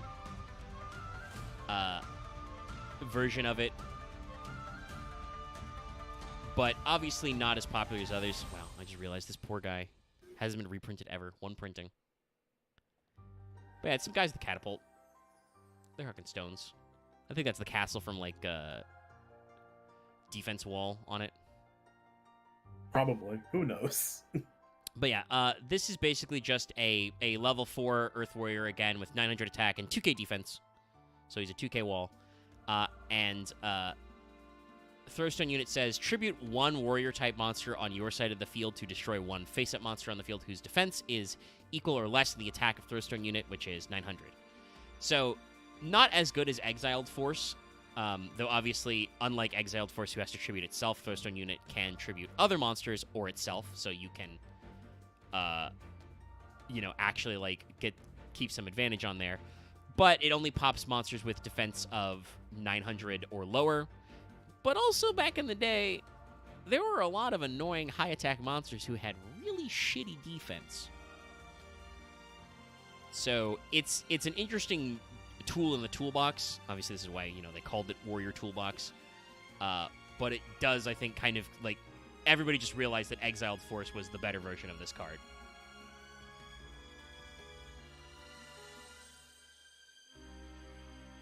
Yeah, like that's just kind of how it goes with cards like this.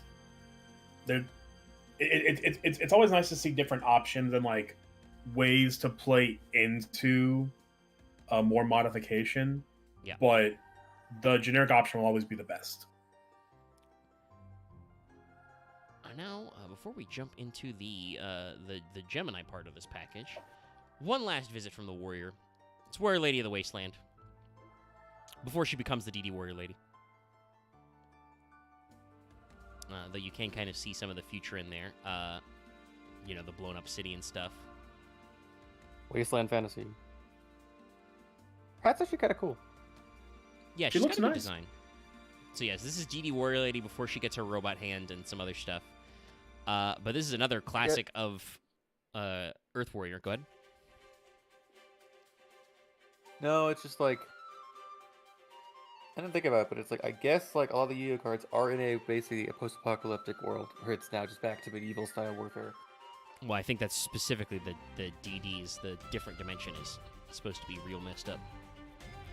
Well, technically it's before she had the different dimension. I mean, the city looks the same as DD Warrior Lady with the different dimension gate, so... But maybe the monsters from the different dimension destroyed modern times. Anyway, Warrior Lady of the Wasteland's a level 4 Earth Warrior. She has 1100 attack, 1200 defense, so less stats than when she becomes Warrior Lady. Pretty fair. But her effect is just, she is a recruiter. A Mystic Tomato, if you like. But for Earth Warriors...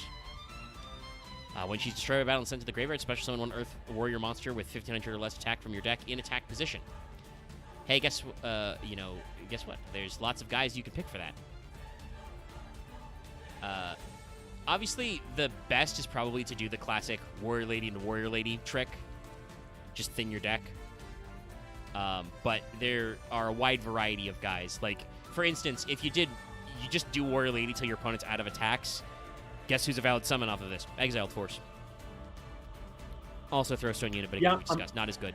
I'm trying to think of like big Earth Warrior names. Nothing comes off the top of my head, but I'm sure there have to be some, which is how deep the warrior pool is. It's ridiculous. Could probably summon a few X Sabers. Yeah. Or no, all archetypes will only beast warriors. No, some of them are warriors. Pull that up, Pro, because now I'm just curious. Like, I think, whatchamacallit, like, Giant Rat was probably more popular, but it still works for quite a few things. DD Warrior is hittable off this. He's an Earth. That's the version of DD Warrior, not Warrior Lady, is mandatory to do DD Warrior's effect. After damage calc, if this card battled a monster, banish it and the monster. It's any Earth Warrior with 1500 or less? Yeah, 1500 or less attack. I found the most amusing option. UA Perfect Ace. Actually, yes. I'm looking at the tips page. It says you can use this in a UA deck. You can summon Celtic Guardian off of this. Feral Imp? Almost all of the level 4 Amazon S's work. Yeah, like I'm scrolling through. It's like it's basically just like it's the entire like low level Amazoness package. A fuck ton of vanillas. GP Hunter, that's very funny. Like you get 1,000 blades and just set up 1,000 blades. I guess sure. Mushroom Man. If you were playing in like playing later in 5Ds, several of the junk cards are Earth Warriors, so you can get like tuners and stuff. Oh yeah, you could just summon midfielder as well. But so yeah, like just honestly decent option in a UA deck. Unironically, that's kind of crazy actually. Yeah.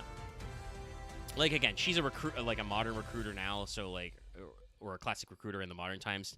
A little too slow to do the battle phase activation, but you never know when you get bodies, and just one of the many toolboxes we had. So, some of you may not remember how Geminis work. We did actually have to discuss this before, Mike, to remind everybody how they worked. Gemini monsters are the probably most underloved of all of Yu-Gi-Oh's weird abilities. They call these things that are not being effect or another certain color of card. Like subtyping. Yeah. You know them, chat. Tunes, flips, unions. Union, I feel like it is kind of the thing Konami has two minds about.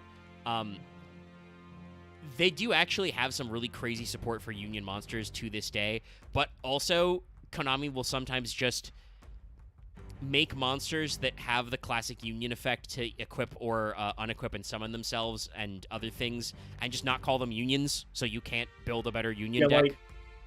Like, they're very particular about the Union typing, where they have no problems giving that effect to other monsters, but if they're making something a Union monster, they want it to have a reason, basically. Yeah. So, and like, yes, obviously some people will be like, well, tunes have never been good. Tunes have never been competitive, but a tune deck in like kitchen formats, tunes are real annoying. So Geminis count as normal monsters face up on the field and in graveyard, and all say you can normal summon this card on the field to have it gain an effect, and then they have an effect. Notably, in places that Omega did not mention, they're treated as just non-effect monsters, Yeah. but not normal monsters. Yeah, so you can't really use them with normal monster support. They don't count as like normal monsters for shit like Unexpected Die, yeah, or Unexpected ARA, Die, as we were talking ARA, before. or as materials for extra deck monsters.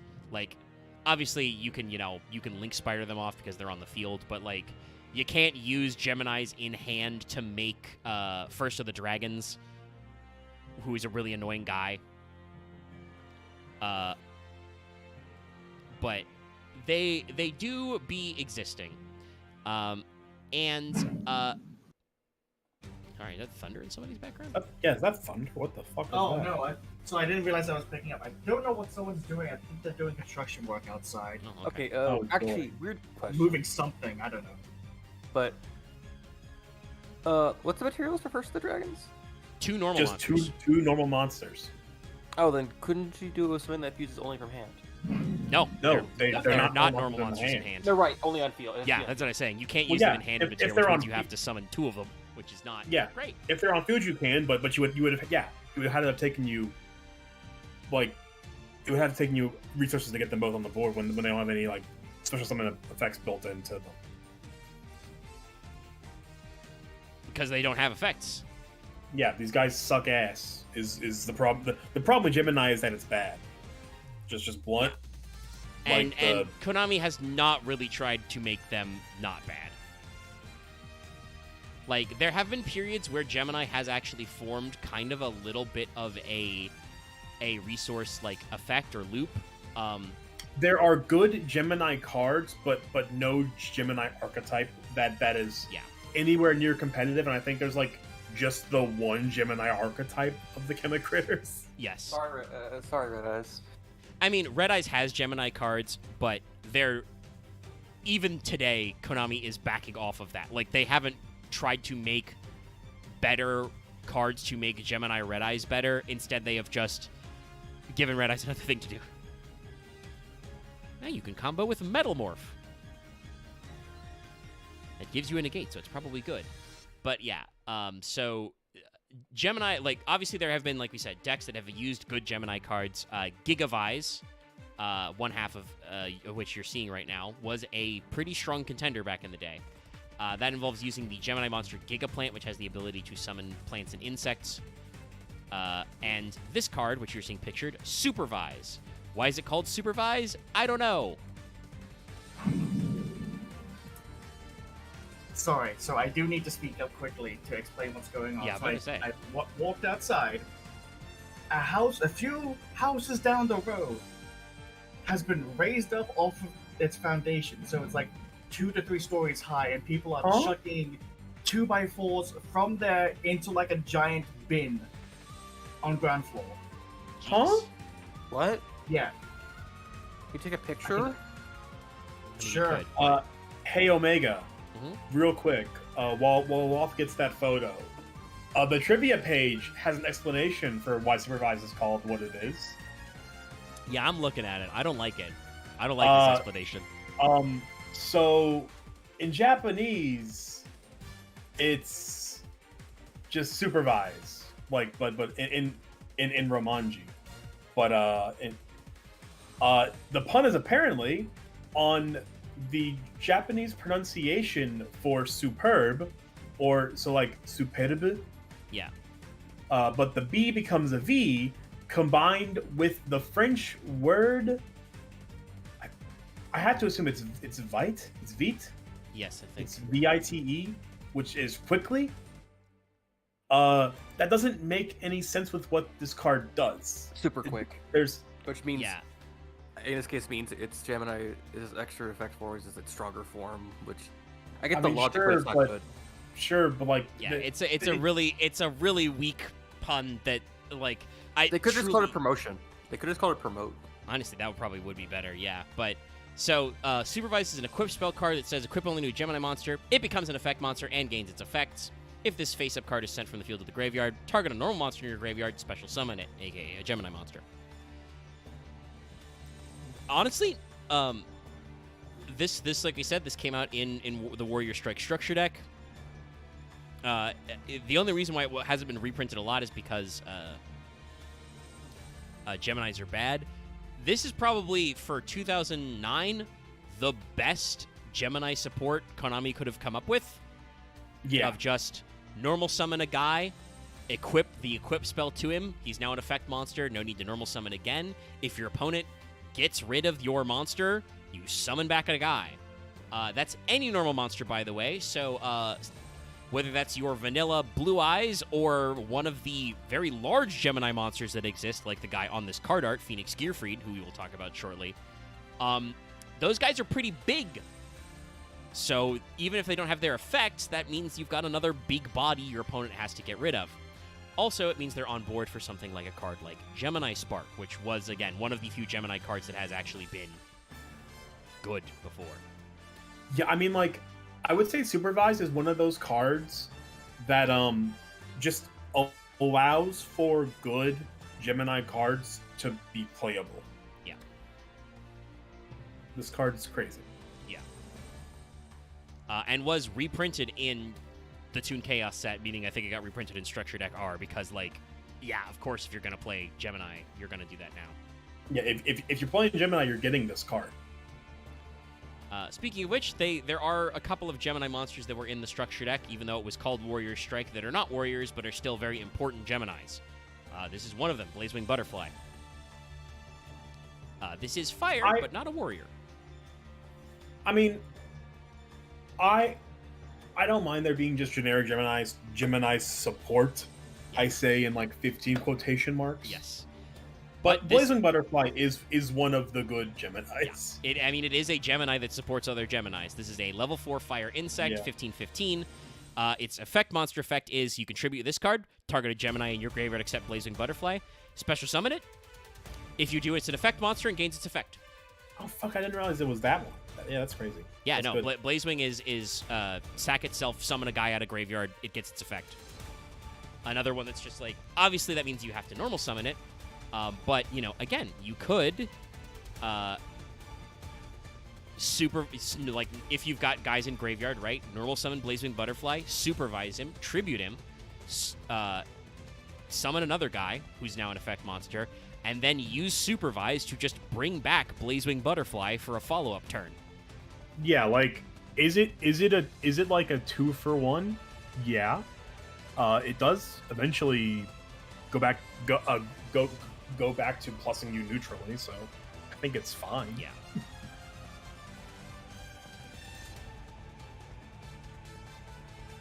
I think we mentioned this next one briefly when we did our spell counter episode, because he's like supposed to be related to one of those guys. I think we did talk about Dark Valkyria, but Evocator Chevalier, another classic. Let me see if it was this guy. No, okay, I think it was a different one. I think I remember one of these guys being like, "Oh, this is related to,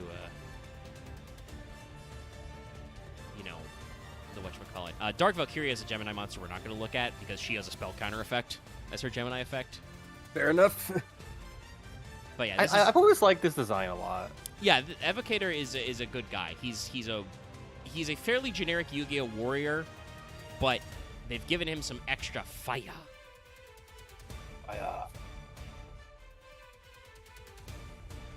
I mean, even for Gemini monsters, this guy is thankfully just a good body. Yes, no, I think this guy came out after they released Neos Alias, who is another 1900 Gemini monster, who, if you don't remember from our 4 billion hero episodes, actually literally I think like 6. But Neos Alias is a hero Gemini monster who's got 1900 attack, whose effect text is just, this card is treated as elemental hero Neos.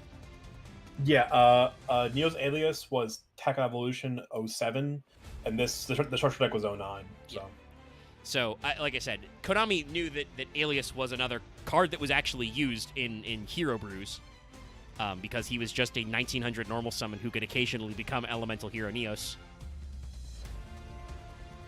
So Chevalier Evocator here is another Fire Warrior, level 4, 1900 attack, 900 defense. So got good stats.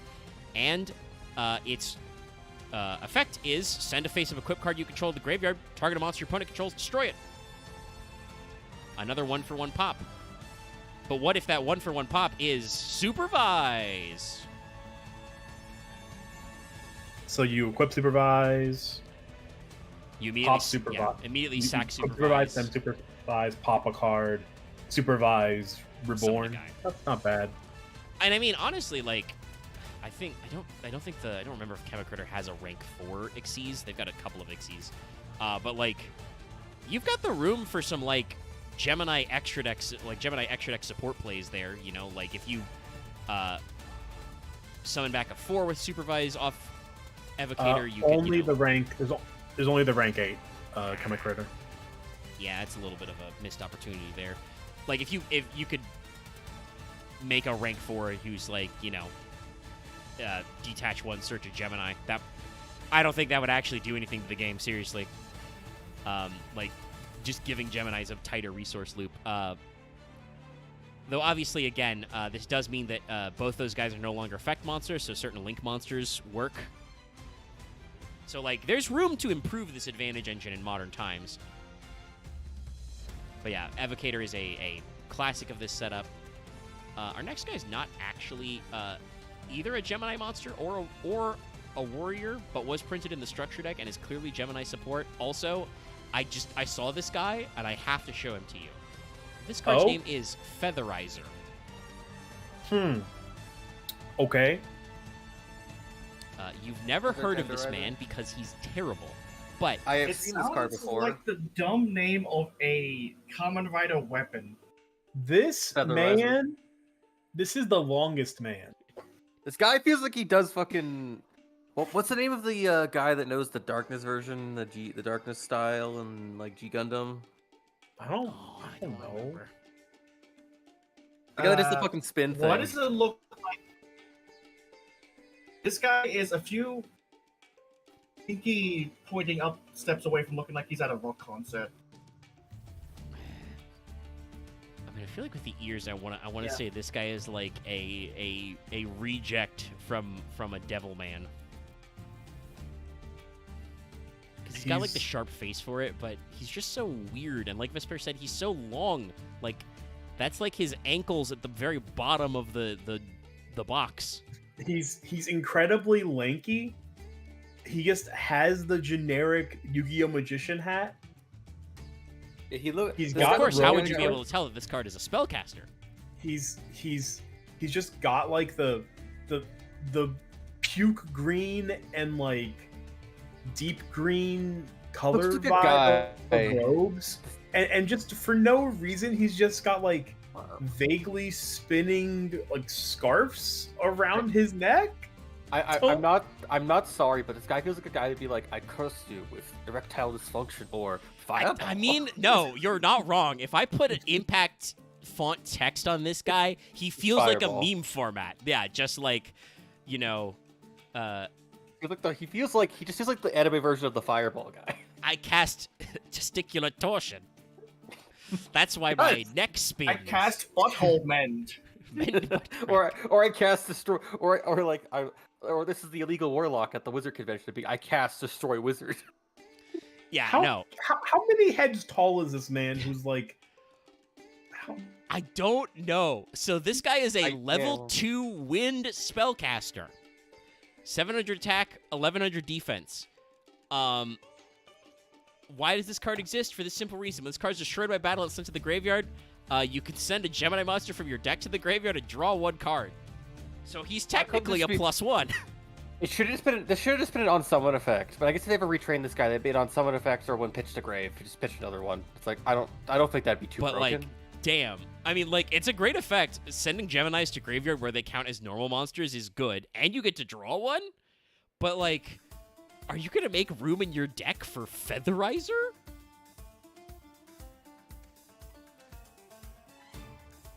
He's so strange. And like I said, that's why I'm like, I have to show these guys this guy. Again, I think I've gotten more merit out of him being the guy like I cast a legal spell, destroy wizard.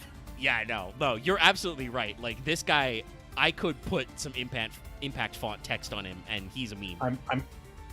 I'm currently in the process of some math. So let's actually talk about some Geminis that are Geminis and do stuff. This is Gemini Well, Soldier. Hold up. Can we may we keep this guy on screen for Yeah, I can 1 convert. second longer? I mean, you can pause the stream. You did some math in No, I was finishing something up. All right. All right, I need to see this nonsense. What do you see that's wrong with this man? No, He I do be getting it. He's like- roughly 9 heads tall. Is the math I've rounded out? He's to. also his legs are also bending. He's also at a weird bent angle. I mean, it's still proportionally. No, don't save as copy. Yeah. So, for comparison, 10.5 yeah, heads tall. just put him in there. Yeah. No, he's a lot of heads tall. He's a small gremlin.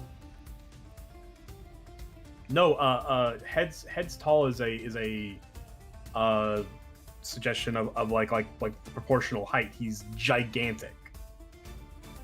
Wait, what? Okay. Either he has a very tiny brain or he is super tall. Because I don't think in normal life humans you're 9 or 10 heads tall. I believe traditional even like the designing character design. It's traditionally like 5 heads tall is what you want to aim for. Like maybe 7 heads, like maybe 7 if you want a like imposing figure. 9 is just non-Euclidean at this point. So tall. And I think X is technically correct. He may be 10 heads tall because like he's bending his knees and his Yeah, shoulders like, in this shot. I added the 9th just because like just to account for the extra things. He could be 10. It's so strange. All right, back to Bro, where I also was. this guy also feel like he floats or he's spinning around. He's rotating. Yeah, so Oh, not yeah, only wrong is he like 8 feet tall, he also just floats to stunt on Yeah. you. Cause Hey, fuck, Omega, this looks like a protagonist from one of like Shonen Flop.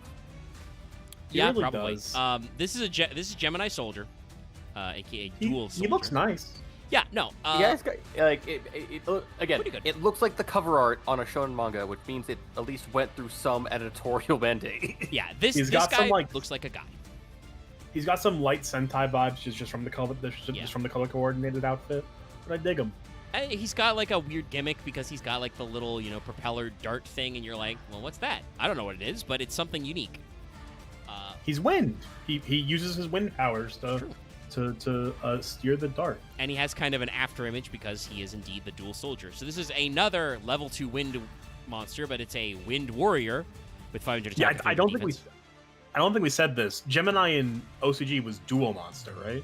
I think not- so. Yeah.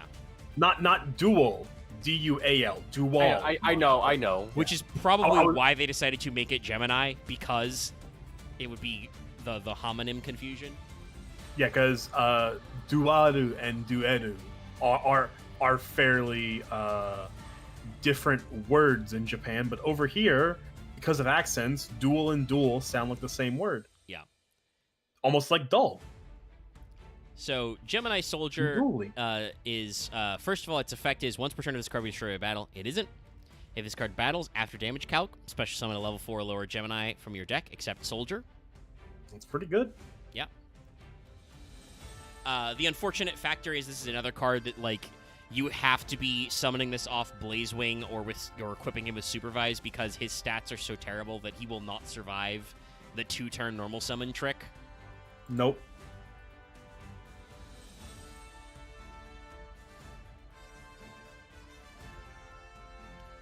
Yeah. Gemini Soldier though he definitely falls into that package of just like standard generic Gemini fare, because Yep.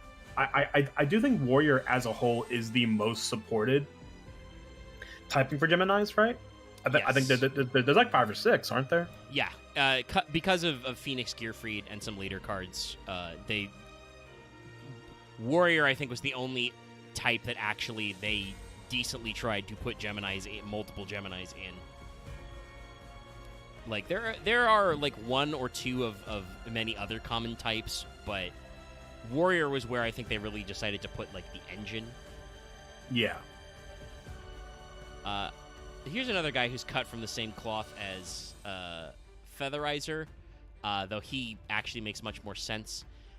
This is Gemini Summoner, aka Dual Summoner. He is not a Gemini himself, but obviously he works with them. This is such a weird design, because it's like, this feels like this guy's supposed to be like really important, because they have a whole thing where he has this thing in the front and then his face in the back, and it's like, okay, this guy. I don't think feels that's like that's his face. That's the Gemini monster he's summoning. It's like a giant lizard. It looks like him though. Well, it looks like his hat, but it's got green and it's got.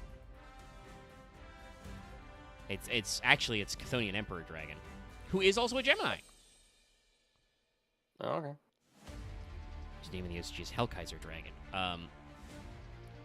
We're not showing that guy because Chthonian Emperor Dragon is a terrible card. It's a level 6 Gemini that's effect is it can attack twice in battle phase, and it has Monarch tier stats, except it's not a effect monster when summoned. But he has 2 attacks. Yes, 2 attacks. That's hey, like- you know how else you can get 2 attacks? You could summon 2 separate monsters with the normal summons it took you. But Omega, what if I supervised him?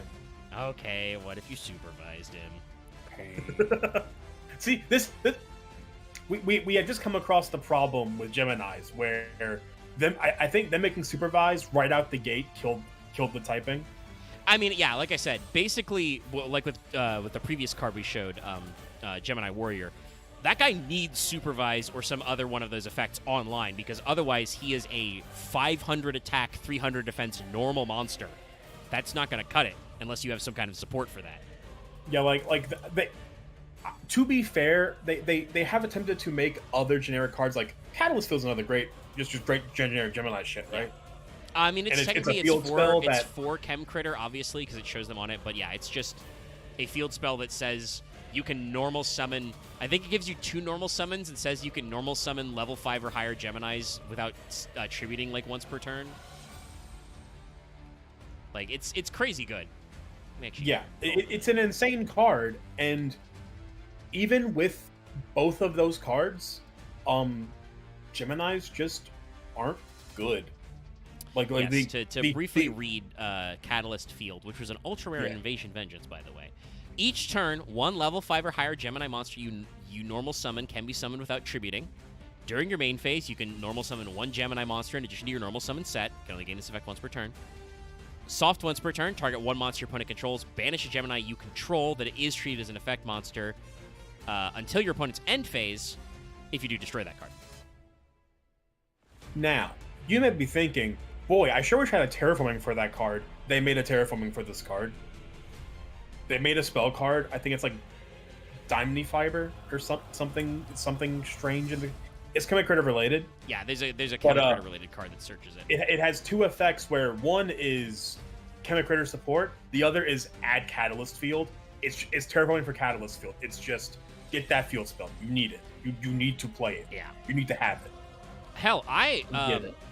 like I eventually stepped away from using too many Geminis, though.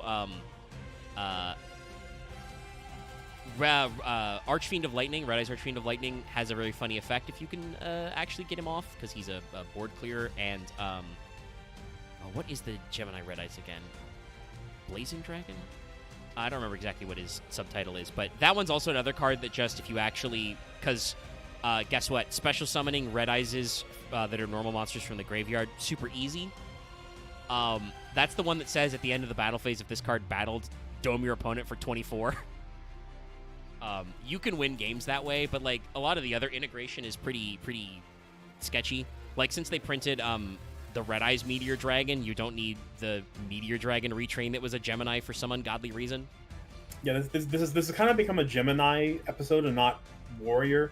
All of a sudden, We'll cycle back to the Warriors because like, the Gemini part of the Warriors is actually pretty important. I think is Phoenix Gearfried next.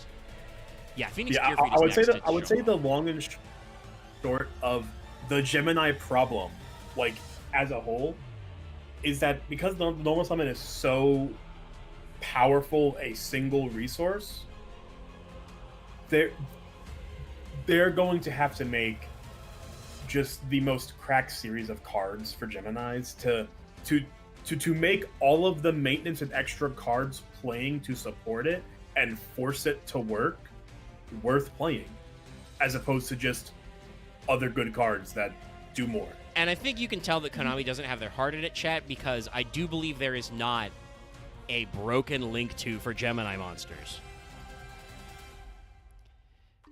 Which would probably be the easiest thing in the world to set up. Just, do just 2 Gemini monsters. Just make Super Heavy Samurai Scarecrow, but for Geminis. They can have that. They can have it. Honestly, who cares? They could have it, yeah. Also, to briefly end what the fuck Gemini Summoner is doing. First of all, this guy's a water spellcaster. Huh? Don't know why. He's level 4. He's got 1500 attack, 0 defense. Once per turn during your opponent's end phase, pay 5. Normal summon or set a Gemini from your hand or a face-up Gemini you control. And the first time this card be destroyed by battle, each turn it isn't.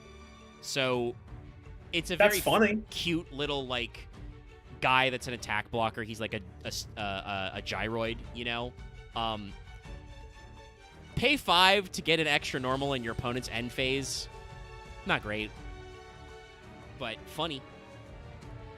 And just shows you how down bad this fucking typing is. It's super shitty Ultimate Offering. Like, they made an Ultimate Offering for Geminis and made it shit somehow.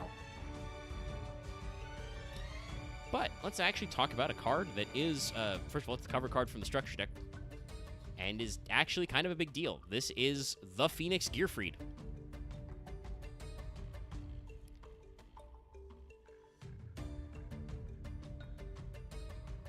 And just is a good guy. Oh shit. Phoenix Gearfried is on Champions Vigilance. I was supposed to think of a Digimon for some fucking reason. I mean, this could be a Gallantmon variant. He does kind of have that cartoony style with the artwork and like the bulk of his armor. He's a little too anime to be like. Good. It looks like they've just taken fucking Elemental Hero Neos and fused them with like a Greymon fusion. Which is very funny because there are a couple of Neoses that already also look like that, like Warrior Neos and Brave Neos. This is Neos and Gearfried. Yeah, I mean, kind of. I suspect because this was late GX era. They probably took some notes there. But yeah, what I was gonna say, talking about like the Digimon comparison, he's just a little too anime to be like a Sentai or another Tokusatsu feature, like with his extra large flaming shoulder pads and stuff. Like his design doesn't look like it translates over to a like physical prop. So oh, is that behind it, right? it's Gearfree that beat Phoenix Raw? I mean, I don't know if that was intentional, but that is kind of like, it is a Gearfried. It is the Phoenix Gearfried, and I think this has actually been going around again on Twitter because it happens like once a year, but people remembered that Joey Wheeler was a fucking real one, and he did almost defeat Ra. He just passed Joey out or Wheeler? died. Joey Wheeler is the best duelist ever. Considering his decks are dog shit, yeah, kinda. Wait, question. Can you guys hear me all right? Yeah. You're coming through all right. Okay. But yeah, no. It's just that my ping I is do looking believe okay. in the manga and anime, Joey is about to declare an attack with Gearfried and defeat Merrick. It's just like I said, he literally dies, keels over. Joey has won the game, but the plot makes him lose. Yeah. So like that sounds like the kind of thing they would do. And also probably kind of why they wanted to make Red Eyes into Geminis. It's just that this Phoenix Gearfried doesn't play well with the Red Eyes version of Gemini at all either. It's, you know, they've got a lot of weird shit. If we ever do Light Ray, there's also a Light Ray Gearfried who is clearly this guy, not any other Gearfried. We seriously haven't done Light Ray, huh? No, I don't think we've done Light Ray. But yeah, this guy is pretty cool. And I know we touched upon it when we did the whole Greta series. yeah, we've talked about Greffer before, but Light Ray retrains are interesting. So this is a level 8 Warrior Gemini, 2800 attack, 2200 defense. By the way, currently tied highest attack for Gemini monsters. This and one of the Chem Critters are both 28. Which also, by the way, is probably another critical weakness of this deck, is none of them get bigger than 3k. Can be a problem. Yeah, like 3k is what as I mentioned about 3k before. 3k is just like the magic number for attack stat matter. Yeah. So like for level 4s, I would say 2k, like 1 tribute's 25 and 2 tribute's 3k. Kind of like that general bar. And keep in mind, this has to be tribute summoned, and this is a normal monster, so a little lackluster, but it does have an effect text when this is an effect monster. First, if your opponent activates a spell card, target a Gemini monster in your graveyard, special summon it. During either player's turn, when a spell trap card is activated that targets a monster, send a face-up equipped spell you control to the graveyard, negate and destroy. Both of these are not once per turn. If you can effectify Gearfried, he can just do both of those things infinitely. Obviously, you can't do the equip one infinitely because you need a lot of equip cards, but still. If you summon with a soul, you're playing all the equip cards though, Yeah. so he's broken. So no, it's like actually again for 08, pretty decent, but obviously without, since this was way pre-Catalyst Field, without a good way to get him on the board. Like, this is probably why cards like Featherizer exist, so that you can fucking Foolish Burial Phoenix Gearfried. And set up for, you know, Supervise action. to summon him Yeah. back, and then to summon him again. And Gemini supports do actually have a couple of generic extra deck monsters, which we should briefly mention since we're talking about them. Some very funny little guys.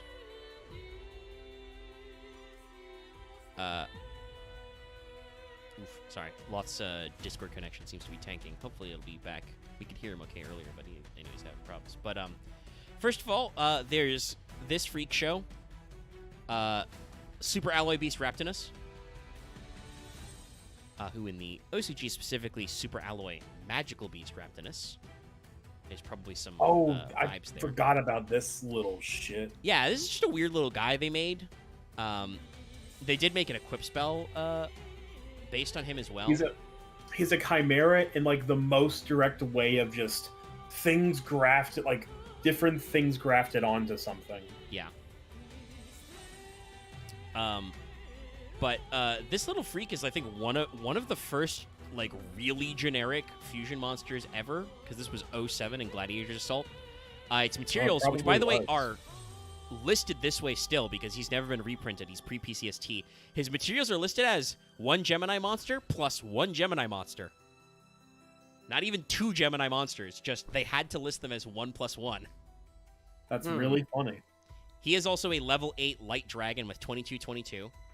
So stats are a little low for his level, but obviously his summoning materials are very generic. And his effect is very simple. All Gemini monsters in the field are effect monsters, are treated as effect monsters, and gain their effects. So you can't summon First of the Dragons real easy in this archetype, but genuinely, if you had Poly and 2 Geminis in hand, you do have a way to turn on all your Gemini monsters.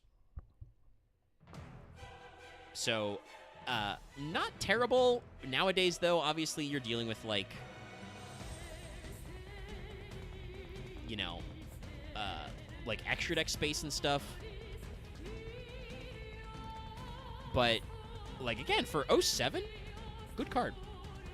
Yeah, I mean, like, it feels like they really tried all they could in an attempt to give gas to the Gemini typing. The problem is just the opportunity cost is too high for these guys. It just, yeah, like we said, it's the problem is that without some really crazy support, they're way too slow to be worth running a pure Gemini deck, which is why you see them spiced into other stuff. I will show Loth because he's not here. His meme. Let me make sure this is framed up correctly. It is.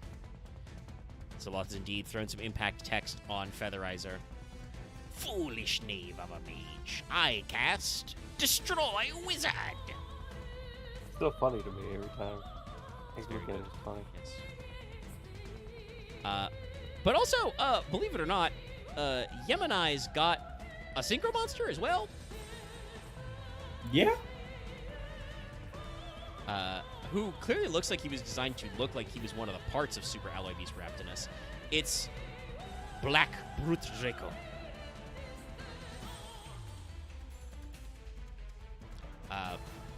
Which should be Black Bull Drago in the OCG. Don't know why they went that route. Oh yeah, I can see it. There's also, he wasn't in the structure deck because he came out a little bit later, but there is a Gemini monster that his only effect text is when this card is an effect monster, it's a tuner. That's so shit. Yeah, I know, it's dog shit, but they like tried to set it up. So Black Brute Draco is a Fire Dragon Synchro, a level 8 Synchro, with 3k attack, 2600 defense, so like good stats for his zone. He can use any tuner, but requires 1 or more non-tuner Gemini monsters. His effect is, once per turn, send a Gemini monster from your hand to the graveyard to select and destroy. Yeah, select and destroy. Again, pre-PCST. 1 spell or trap card your opponent controls. When this card is destroyed and sent to the graveyard, select a Gemini monster in your graveyard, special summon it. That special summon monster is treated as an effect monster and gains its effect. Again, if you actually gave Geminis access to good tuners, like if hypothetically there was a tuner that said, if you control a Gemini monster, special summon this card, this would be really great. Bin a Gemini from your hand where they do nothing to pop a spell trap. If your opponent gets rid of this guy by battle or card effect, and sends him to graveyard, summon back Phoenix Gearfried. Like, it's pretty cool. The problem is making a level 8 synchro that requires Gemini non-tuners in Gemini. Like, again, they're trying to gas up this archetype or this super type, but it's not working.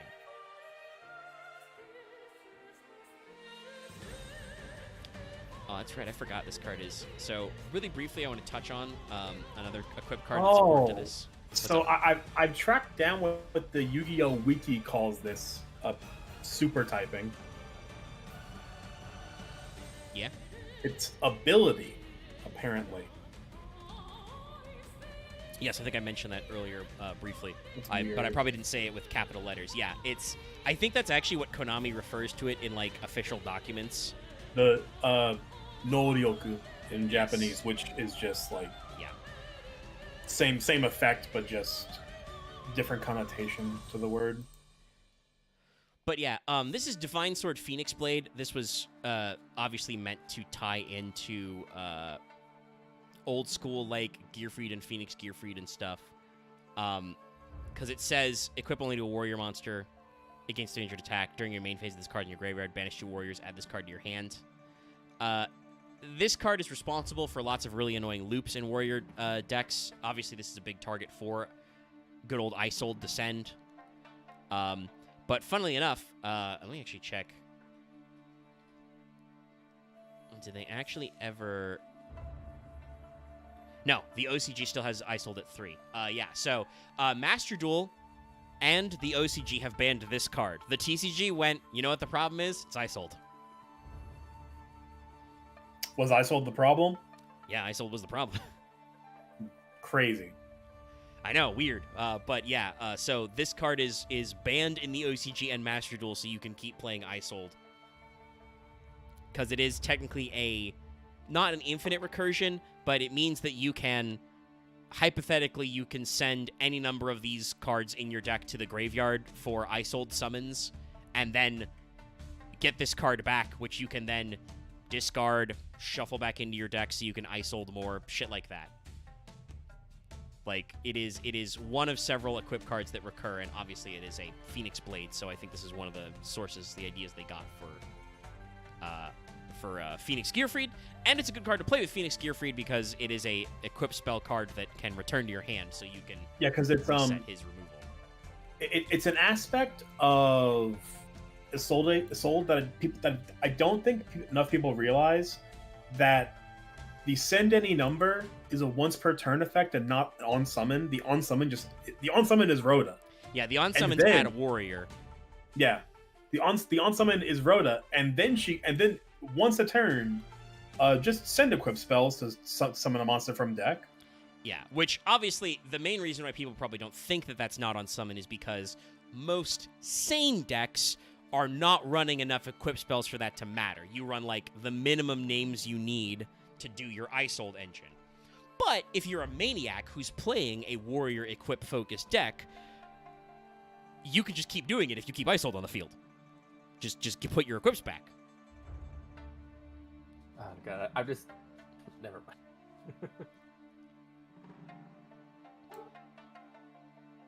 So, one last important Gemini card before we do ratchet back to Warriors. So how long have we been streaming? 2 hours. We still got some time. This is a classic. You guys probably know what this is. You see it in a lot of old school formats. This is Gemini Spark. Yeah. Spark. A quick play spell card that says very simply, tribute a face-up level 4 Gemini monster, target a card on the field, destroy it. If you did, draw 1. So it's... I mean, hey, it turns your shitty vanillas into an upstart goblin. Yeah. It makes me think of And Warrior pop. Beat. I think that's the centerpiece of Warrior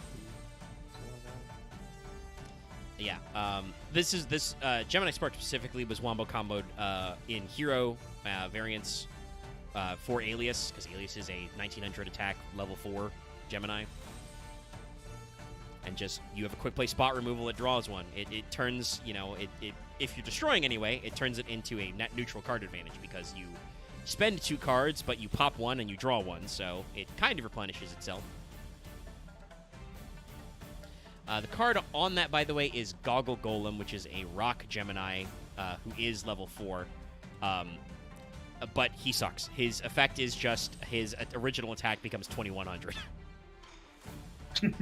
Like we said, they tried pretty hard with the Warrior Strike Geminis. The Tactical Illusion Geminis, most of them suck ass. Their Gemini effects are things like your original attack becomes 2100, or if your opponent, is left-handed, draw 2 cards. Oh god, I just thought of something really dumb. What up? We gotta go back to find all the shitty Gemini monsters that suck ass. I'm the angry Yu-Gi-Oh nerd.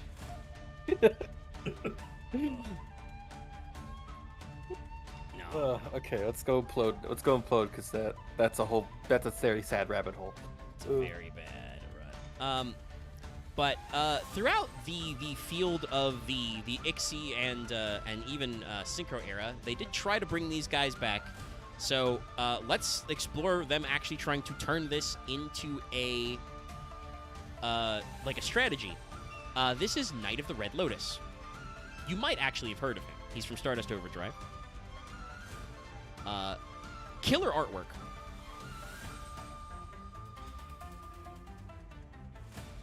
Holy shit. What is this This card? guy, this guy rips ass. He's edgy as all shit, but I love Knight him. of Red Lotus, or in the OCG, Guren Matoshi, Demon Fighter of the Red Lotus. And now you may be thinking, Omega, I have no idea who this card is. How does he combo with our things? So this is a Fire Warrior, level 6. He has 2100 attack and 1900 defense.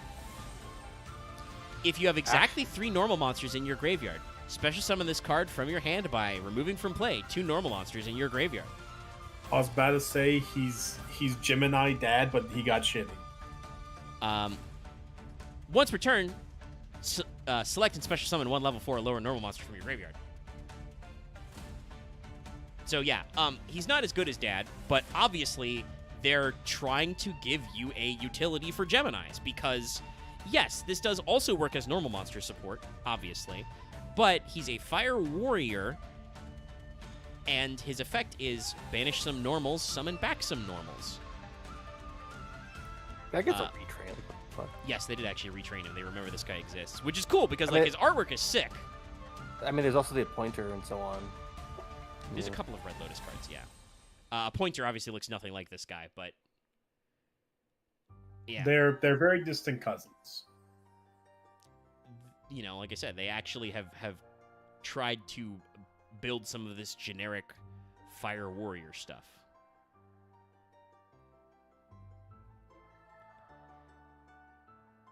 And then when was this card printed? Yeah, this was in the Xyz era. But they tried to do some more stuff with Geminis and Fire. It's another card you probably never heard of because it was printed in World Superstars in 2015. Heavy Knight of Flame. Heavy Knight of Hellfire in the original Japanese. This is a level 4 Fire Zombie Gemini. But he has 1800 attack, and his effect is at the start of the damage step, if this card battles a special summon monster, banish it. It's funny. It's decent. Yeah. For 2015, little bit of a weak effect, but again, Okay, so, set this up. Mister, I know this is weird to bring up, but like, is it wrong that I look at this card? This guy looks like a Kinniku Man villain. I mean, I guess so. Like Maybe it's just the art style of the dude. I guess. He's very rounded. It definitely You can kind of see it. has some sort of a vibe. I feel bad for his horse though, because I feel like It's Well, he has no back half. yeah, unless the horse is just wearing wheels for no reason. Like the heavy knight could be riding on the horse's back, but then why does the horse have wheels? It's a I'll zombie, think it's about a it too horse. hard. I don't know. Anyway, nope. That's actually that is the one I want to grab next. Yes. So also, Mr. Captain got a couple of retrains There you during this time period of the Synchro and Xyz era. Actually, this is the later one, so we'll grab the first one first.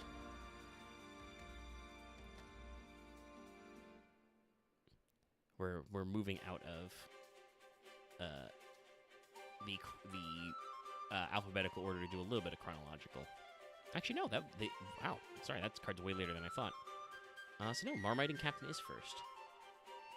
So yeah, actually, I talked about like the Season Synchro era. This is actually Pendy era, because this was released. Marmite and Captain, which I'm about to pull up, was released in Secrets of Eternity. keeps coming up. What was in that? I never remember. Oh my god, it's Phil Commander Ross. Yeah, he's in this picture. He is also hiding behind a tree in this picture. Man, I can't believe that on top of this we got shit like the Infernoids. So yeah, I don't know why they went with. And then there's also General Freed of Weapon Yeah, he's General. waiting in there. Oh, Lantern. So this was just food serving captain. I guess they went with marmoting because it's like a French cooking word, and it sounds like marauding. But yeah, this is a marauding captain retrain. He's got all the same stats. If this card is normal summoned, yeah, he's got a generic warrior symbol on his apron. Same thing that like they do in a lot of video games. He's cooking some food. He's very serious about it, obviously. But his effect is when this card's normal summoned, shuffle a card from your hand to the deck, draw one. If it's a monster, you can special summon it.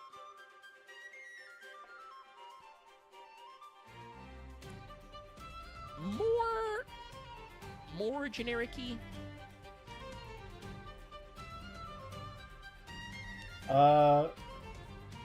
He's still funny. He's all right. Like, he's funny. Yeah, I mean, for Secrets of Eternity era, it's another normal summon effect. Just card trader yourself. Probably not worth it, but again, very funny.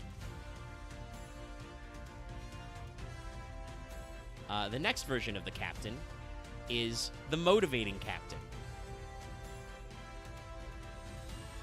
I don't remember this one. I don't know that one. Oh, that one. Bald captain in the OCG. So this guy has reverse stats. He's got 400 attack and 1200 defense, and he's a level 1 warrior. I mean, all his shit's broken. Yeah. Also, this is technically the censored art. In the uncensored version, the fat warrior has an arrow in his butt. What was that, Loft? Did they change Ross to hair? It's green. I think it's just a shading thing. Like, some of the colors feel a little different. It's kind of a brownish green, but yeah, it's a little lighter in this. Motivating Captain says when this card's normal summon, target a level 4 or lower monster in your graveyard, special summon it in defense position, but it has its effects negated. Oh, he's warrior returning alive retrain. That's cute. Yeah. It's like, just get the fuck off your ass, you idiot, essentially. And this card was possibly usable in the era it came out because it was printed in Code of the Duelist, aka the first Link set. You probably just wanted names. So just a level 1 guy who on normal summon summons a guy back for a Link 2? Sure. Well, hey, actually, it probably was because if I remember right, Mrs. Radiant was the Code of the Duelist one. So this is an Earth, right? Yeah. He's an Earth, yeah. So you probably, if you were that down bad, you probably just played this to facilitate Mrs. Radiant summons on normal. Yeah, it makes sense. Probably wasn't good, but if you were that down bad, you were. No, but because we did play Code of the Duelist format, we know you were down bad for Links. Okay, so no, the one with the M is first. Let's find out what happened to the Exiled Force. Also, their cards are actually from a little bit earlier. First, Missing Force. Stray Mercenary Force in the OCG.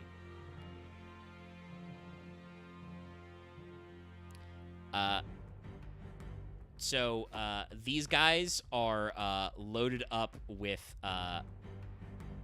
various Equip spells. Yeah, equip spells and other shit from these sagas. So one of them's got Axe of Fools, one of them's got the Cursed Armaments, one of them's got Cursed Bill, one of them's holding the Draining Shield from Draining Shield. Oh, that's why he's fucking exhausted, yeah. It's on his leg, too, he's just touching it. Yeah. So basically, the mercenary force, the exiled force, went somewhere and got a lot of loot, but it sucks. Except for Axe of Fools, guys. The Cursed Armament looks like another dude's trying to take it off the guy. Yeah, I can't tell if that might be a separate guy trying to get it off from all these crying. It looks like a separate guy. This is a Dark Warrior level 4, 1500 attack, 1000 defense. If you control no other monsters, tribute this card. Target one monster your opponent controls, take control of it to the end phase. You can't special summon or conduct your battle phase the turn you activate this effect. Very clearly, this is a card that was made because it was released in Abyss Rising. This card was made because Exiled Force was probably still banned or limited or something. Because I know it spent some time on the list, and they were just like...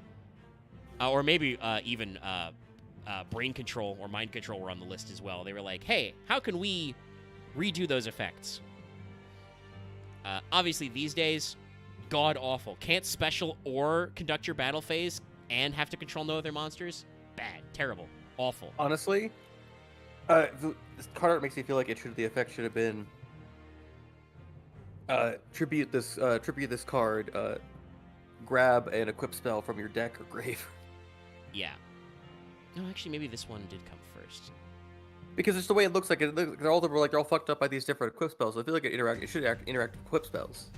It should, especially when you see the other version of this, guys. Who actually, I think this card did come first. I didn't look at the art, so I'm silly. Looking at Pneumatic Force. I'm looking at the release. Japan was released late 2012. Late 2012, Exiled Force was at 3. So this is way past. Yeah, so maybe Exiled it Force was being a a problem. Brain Con Okay, so retrain. Brain this is the Con- in between. Okay, so this is the in between. Yeah. Brain Control was still banned at this time. Okay, so yeah, it was they decided to make a Exiled Force reference that was a BrainCon retrain, which is funny because they actually made a card which is going to release in the next set in the OCG that's just called Brain Controller, which I believe searches Brain Control. What's happened to that guy in the back right? Because everything else before looks like everyone's I just think like he's they're got just the gearing cursed up because bill. they've just gathered a fuck ton of loot. Yeah, there's a horrible ghost in Cursed Bill. Okay, so is it where the guy on the left, and it's probably maybe like it's something else that's actually fucking you up? Oh no, I see it now. Actually, it's the card art for Pestilence, which has a spooky ghost attacking Marauding Captain. Pestilence is an equip spell that says equip only to a warrior, beast warrior, or spellcaster. Its attack becomes 0. During each of your standby phases, inflict 500 to the controller of that monster. Damn. So this is Pneumatic Force. This is the in-between frame. So this is the Exiled Force eating their emergency provisions, getting some fat loot and not realizing it sucks. So I mean, technically, the draining shield should be good for you because Well- if you get attacked by it, it should protect you. But he's holding it the wrong One way. guy looks like Oh, he's is it- already realized it sucks. Wait, is it actually being held the wrong way? What? In missing force, the front side of the shield is touching him. Oh right, yeah, he's touched by the other side of it. So yeah, I think he's wearing it wrong in that one, which is why he's getting drained. So this is a Wind Warrior level 4 with 1700 attack, the strongest they've ever been. When this card destroys an opponent's monster by battle and sends it to the graveyard, you contribute this card to target a face-down defensive monster your opponent controls, destroy it. So like, kind of this is actually a reimagining of Exiled Force as like, okay, so what if Exiled Force could hypothetically get rid of more cards? But it's bad. It's very bad. Because it has to destroy Wait a cards first. second. He's not wearing a helmet. He wasn't wearing a helmet the whole time, I guess. And that's funny because it looked like in the missing Well, force. in like Exile Force, it was a helmet, but I think the joke is he just actually not wearing a helmet. I he's just think wearing the in Wound Missing Tech Force, it looked like he was wearing a helmet. But yeah, you're right. In this one, it absolutely looks like the artist was like, I guess he's just not wearing a hat. I think that's an oversight, Uh, or I think the joke is that he's getting stupid because of the axe. It is the axe of I guess, Fools. but also I didn't realize. I guess that fifth guy just died. With He just died of the 'cause he pestilence. wasn't- Yes. Unless he's He the would've just arm died. that's trying to help the guy with the cursed armaments. I think it does kind of line up actually because the wrappings. And then I mentioned before, but Command Knight got a retrain to Valkyrian Knight. Looks much better. Is holding the Immortal Phoenix Blade. Okay, she looks fucking. Okay, this looks like an actual like Fire Emblem Cipher card or something like that. Yeah, this is a much better quality art, much more clean.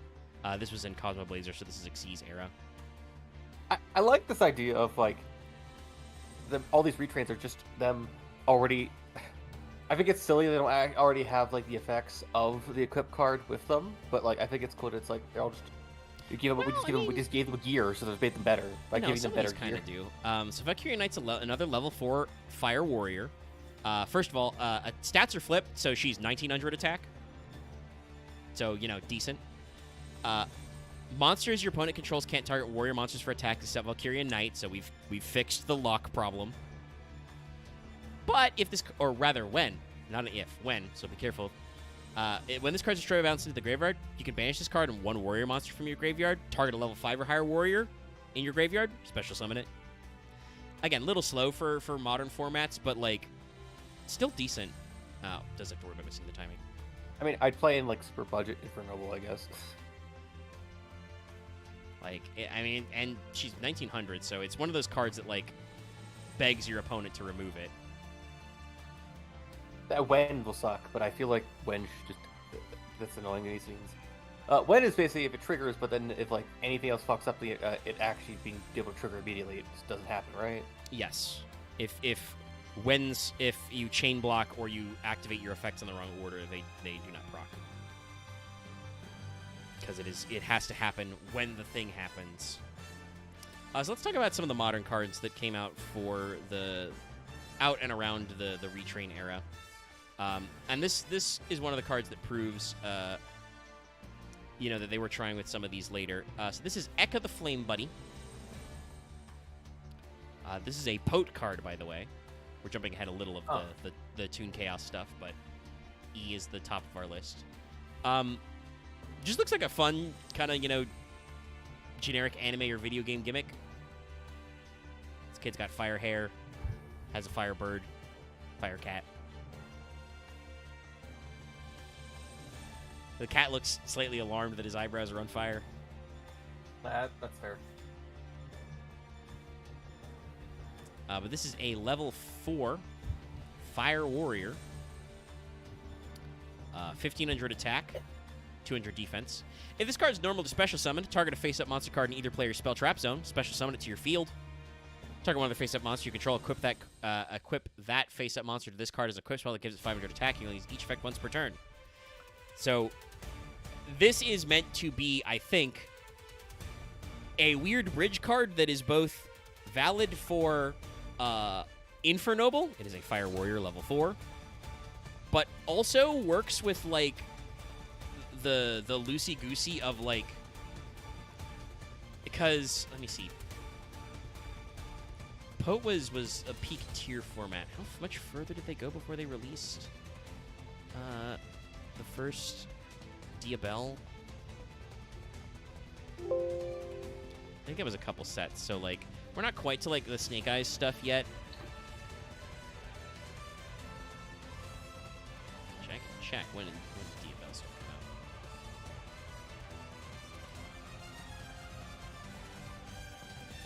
Age of Overlord, which was after Duelist Nexus, so like a year later. So maybe they were thinking about it yet, but hadn't finished it. But there are going to be some sub-themes with some of the other cards we're about to talk about equipping monsters as well.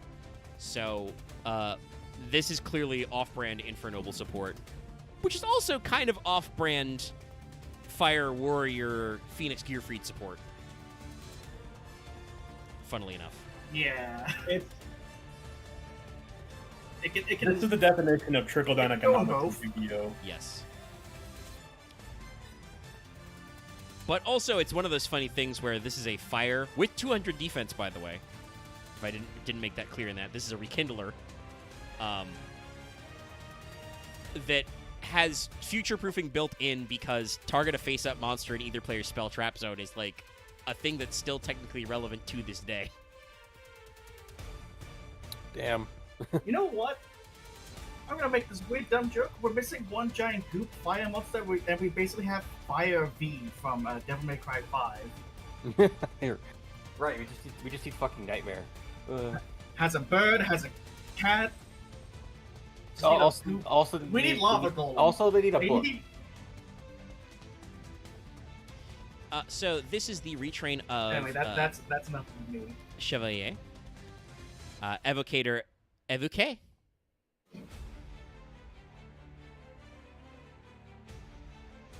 Okay, so Look at that flail. Yep. This means Evocator Bishop, basically. So that's why they got a flail. This is another Fire Warrior Gemini. Oh, he got to the end of the board. Yeah. So I guess that means we ask where's Evocator Rook and Evocator Pawn? Maybe even Evocator King? Yeah. Anyway, this is a Fire Warrior Gemini level 4, 1500 attack, 1000 defense. Its effect when summoned is, if this card is normal or special summoned, target a Fire Warrior or a Gemini in your graveyard except Evoke, special summon it. You can use each effect once per turn. Now, you may think to yourself, how can you special summon a Gemini monster? Cards like Brute Drago or Blazewing Butterfly summon and make them count as effect monsters, so that means that also would proc then. And then also, when you normal summon it, you can summon back any Fire Warrior or any Gemini monster. So, like, good guy, good trick.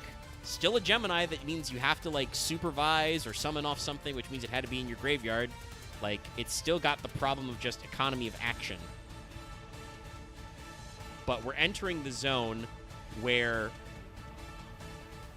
the Gemini monsters we're printing are truly allowed to just do anything.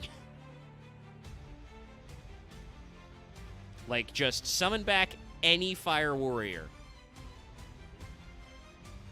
By the way, I do believe... Oh, you're not going to talk about it tonight, but I do believe Infernobles, for instance, have a, level 1 Fire Warrior tuner and have a level 5 Synchro. So just summon them back, go. Isn't that Astolfo?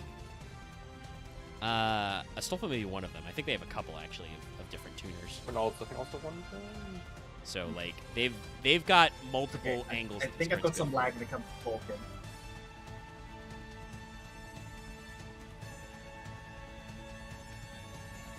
My connection juice is going down a little bit. I know Vesper muted. I don't know if that was on their end or because and my connection to the green. What the fuck? Oh no, it's back to red. No. Hey, look, it's Flint now. Is that Firecracker? No, it is not Firecracker, sadly, but it is Fire Flint Lady. No, it's Firefly. I said Flint Napper. Sorry, did I hear something? Did I hear a word that's banned on Twitch? Why is my stream unmuted itself? Weird. That was weird. Fire Flint Lady. Like, honestly, when I think about this, I just think of like a Mega, but as like a fucking. The Mega Seraph with 2 fucking pieces of Flint, nap them together. Means, we nap Flint. Oh, in Vintage Story? Yeah. So this Or is a you level... can't snap. You can't hit 2 Flints together to make fire. Well, not unless we... Well, it's not exactly that because it's Flint and Steel, but I do actually like the... I haven't tried it yet because I haven't gotten to that in my single player, but I like the Fire Starters mod you link packs. Because it gives us more tools besides just... The late stage Fire Warrior package is kind of crazy.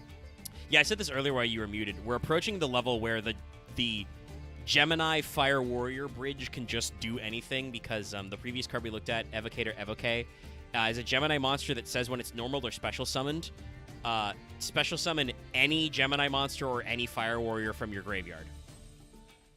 Who cares? Just do it. With no other restrictions, just any of them. Get them. Just who cares? So, and Fire Flint Lady is kind of the same way. This is a level 1 Fire Warrior, 100/100. But again, Link era, Synchro era, you don't care. If you control a Warrior monster, you can special summon this card from your hand. You can send this card from the field to the graveyard, special summon a level 4 or lower Warrior from your hand. If you do, your opponent can't target it with card effects this turn. Just, she's a free summon. She's a free body. It's not a quick effect activator effect, but it's the kind of thing where, like, is your opponent really going to imperm Flint Lady? But it does mean that they can't imperm or Veiler whatever monster you summon off Lady. Each effect is only once per turn, thank God. But yeah, just free extension. Just the freest. Yeah, we'll talk about Immortal Phoenix Gear Free last. So let's talk about a couple of these things first. Next, a very funny little guy. Who also just, again, we're at a stage where, like, the way theming works is you can just break any rules you want. This is Squeak Knight. This is a Fire Warrior. This is not a Beast Warrior. What? Also, believe it or not a Gemini. This is a Union monster. This is a Union monster. I can believe this. It's so small, you could go into something else's shoulder. He climbs into your hat and pulls your hair. Quite possibly. First of all, this card's art and its name, Squeak Knight, adorable. It's adorable, I'll say that much. Yes. Its name in the OCG is tiny Knight. I said that's like a weird sized fork. It's stabbed. It's basically like a spearhead of cheese. Yeah, it's got a fork. And or it has knife. a very It's got weird mousetrap cheese shield. I mean, would you want to fight a guy with a mousetrap shield? No, I'm also amazed he has got one that size. But yeah, this is a level 1 Fire Warrior Union, 500/500. If this card is special summoned, It's a fire warrior. yes, not a Interesting. Beast Warrior, Fire Warrior Fire Union. Assault. Fire Assault. No, I mean like warrior. I'm fine with fire warrior. Oh, you'll understand when I describe what this card does. If this card's special summoned, activate this effect. Treat this card as a tuner this turn, and you can only special summon once from the extra deck for the rest of this turn. So, very limiting effect, but, you know, good for setup. Once per turn, you can either target one face-up monster you control, activate this effect equipped to this card, or unequip. The equipped monster will be destroyed by battle card effect. Destroy this card instead. So it is just a Fire Warrior equipped guy, and also is a tuner for Fire Warriors. That's really silly. He's just a goofy little guy. And I believe most common statement is to pair him with our next card. The Squeakquel? No, not quite. No, don't you dare. This is Sublimation Knight, whose full name in the OCG is Sublimation Knight X-Paladin. You've probably vaguely heard of this guy when he came out. This guy was printed in Toon Chaos. He was on the structure deck retrain. Sublimation Knight is a guy who's in some like table 500 ass combos. I'm pretty sure he's been in some combos in like Dual Tainting and Sub Replay Friday. He's not like a U, but you may have seen him somewhere. He's a who. So Sublimation Knight, first of all, cool steampunk knight guy. Also, like, sublimation as in, like, the kind of why am I blanking, like, not a sublimation. Something else. Sublimation as in the transition directly from solid to gas without liquid. Oh, okay.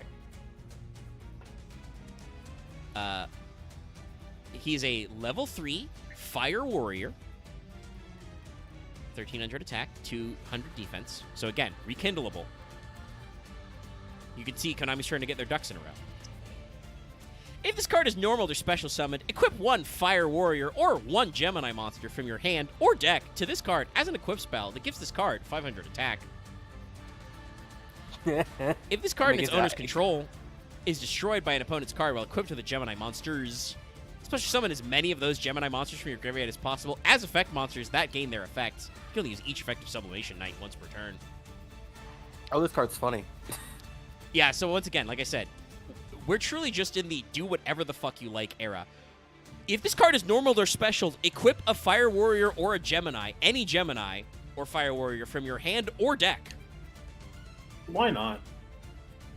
Obviously, this is where Squeak Knight comes so I in, guess so it's just, that means you've got a free tuner access. I guess I'll grab my one Garnet of Phoenix Gearfried.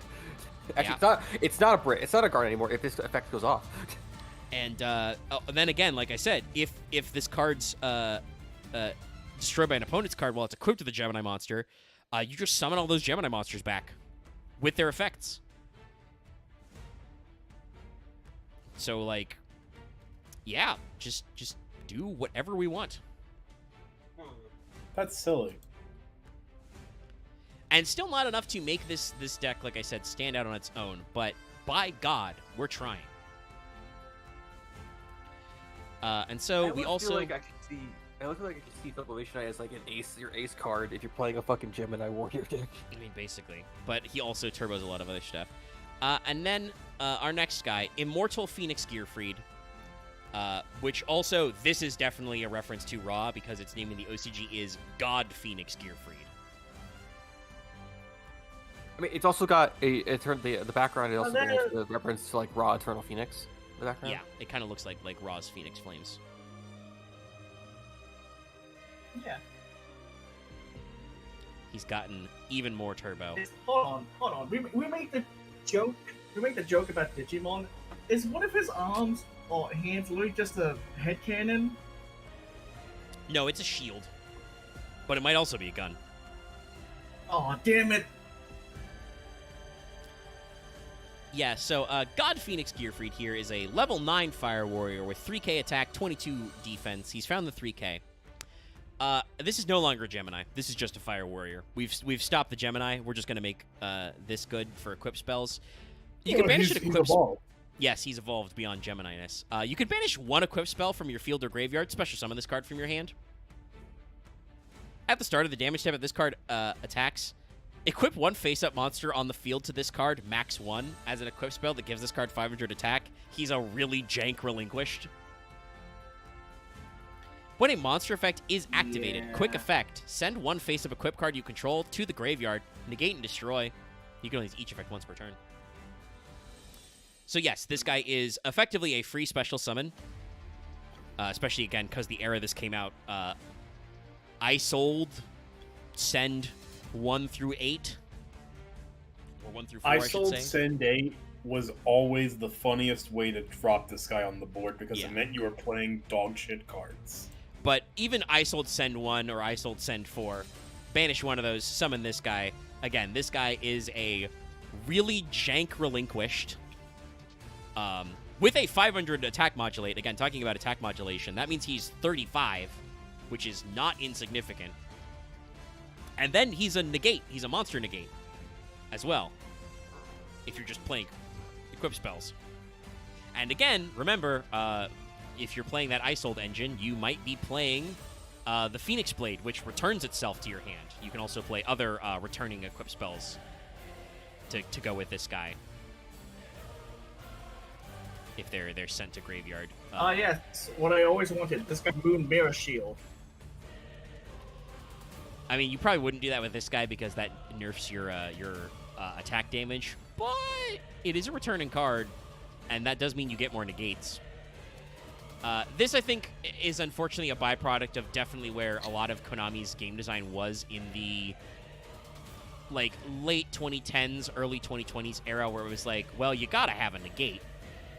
If your end board doesn't have a negate, what are you doing? You're just gonna die and cry. Now we're at a step where, like, yes, layering 1 or 2 negates is good, but also I think Konami, at least in the TCG, is realizing, hey, generic negates are not great. They're not healthy for the game because you just build a board that can't be outed. What's much funnier is building guys with layered interruptions, you know, monsters that float, monsters that pop in response to activation effect like Detonator, shit like that.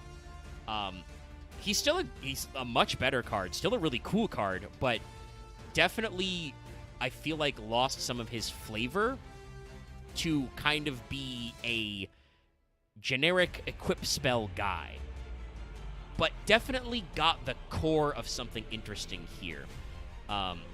They really should have bridged this style of Gearfried with Red Eyes in the past, because I bet that actually could have done something, because Red Eyes also has some weird equip spell stuff with, like, they eventually added Dragon Nails. There's Red Eyes Kunai with Chain that equips, shit like that. Black Metal Dragon is a non-union monster that equips itself. Red Eyes Sword or Saber. Yeah, the Red Eyes Sword Dragon. Like, they probably could have bridged that gap and made something. Obviously, yeah, also the Slash Dragon has basically this exact same effect. You know, equip cards. You know what? You know what they need to do? Red Eyes Phoenix. Have it be a Red Eyes Raw. You could run that multiple ways. That could be funny, yeah. But also another card that is very funny to say, and also I just love the look at, because, like, you'll see when you see it. I don't know, like, why they decided to go with this card art style, but it's hilarious to me. This card is called Gearbreed. That is literally its name. But what it is, hey guys, you ever wanted to play to get a video game with a weapon tree? This is a very complicated weapon tree. I feel like this is referencing something I just don't know. Definitely is something, but, like, look at it. You got great but also all sword, these weapons To feel like the Skaya's item world. Oh my god, you're probably right. But also these weapons feel like weapons that actually do exist in Yu-Gi-Oh! I just don't know which ones. These all feel like references to weapons in Yu-Gi-Oh! Haven't unlocked the katana. Or the dual, You haven't unlocked the Buster Sword. Yeah, the large Or sword. The weirdest part Or about just- the Buster Sword is where the handle is compared to Well, the they've weapon. got one big Buster Sword or Guts Sword, and then they've got the biggerer sword. There's the scythes also down there too. Yeah. So, like, I love this. Genuinely, this art fucks, but also, it's so weird. Yeah. Like, And also not Okay. not unlocked the That twin. what I just read in chat. Ugh. I like that the like dead center of this tree are like generic fancy twin swords. yeah, they're just called Twin Sword, yeah. It's like a crafting tree or a skill tree from a video game. I guess even the wiki is like, that's the fucking Buster Sword. So this is a continuous spell that says, bringing back a classic warrior support. During your draw phase, instead of conducting your normal draw, add an equip spell from your deck or graveyard to your hand. If you control an equip spell, you can place one Fire Warrior monster or one Gemini monster from your graveyard on the bottom of your deck, draw a card. Each effect once per turn. So yeah, this just cycles your assholes back to deck so you can search them again or draw them again and gets you a card. Card repletion effects are really good. And if you do actually get to the later turns, just instead of your draw phase, add an equip spell. Good. Really good. You probably have good equip spells. Some of them are really annoying. Like Moon Mirror Shield. Like Phoenix Blade. Like anything, honestly. But yeah, that kind of, like, I think is kind of like putting a capstone on some of the stuff. And like I said, I love the card art, but...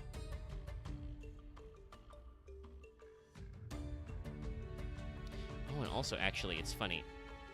I think those... No, they're not quite the same design, but the twin swords are close to Marauding Captain's swords.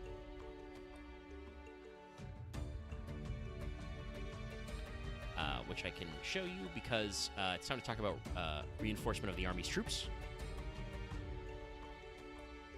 Zoen Butai, reinforcement troops. Yeah, the the groupings are kind of like Monster Hunter weapon classes, but also odd. So this is just Rhoda from the front, and it's been a few years. I think the guy on the left is just Rance as an NPC. Okay, yeah. There's even It more looks generic way ones. less cooler. It looks way less cooler from this angle too, honestly. I also think the armor's a bit different too.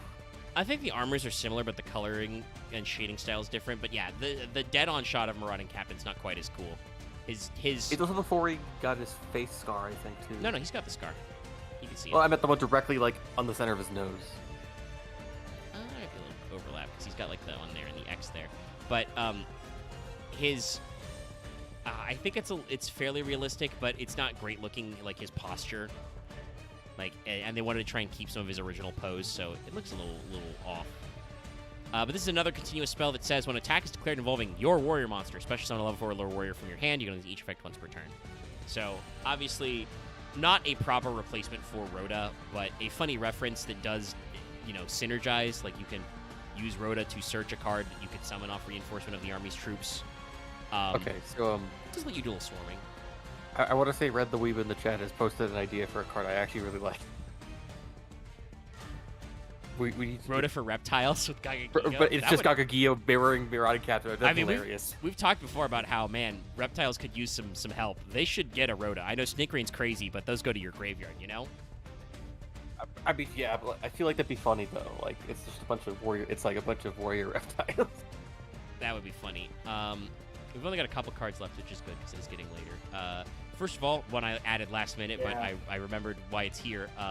Remember how I said they turned Raptinus into a sword? They turned Super Metal Alloy Beast Raptinus into a sword. Super Magic Sword of Raptinus. Also, you can see some swords that look like the swords from Gearbreed on the wall back there. Anyway, yeah, this is the Monster Hunter weapon you unlock by killing Super Alloy Beast Raptinus. Jesus Christ. Or We've Another squished, vein. we've Yes, the squished him great down. sword.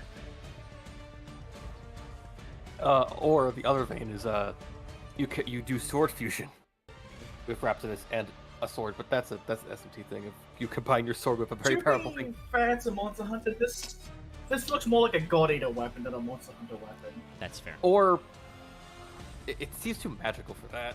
Well, it is literally the super magic sword. And I'm not kidding, by the way. The original OCG is Raptinisu no Chomaken.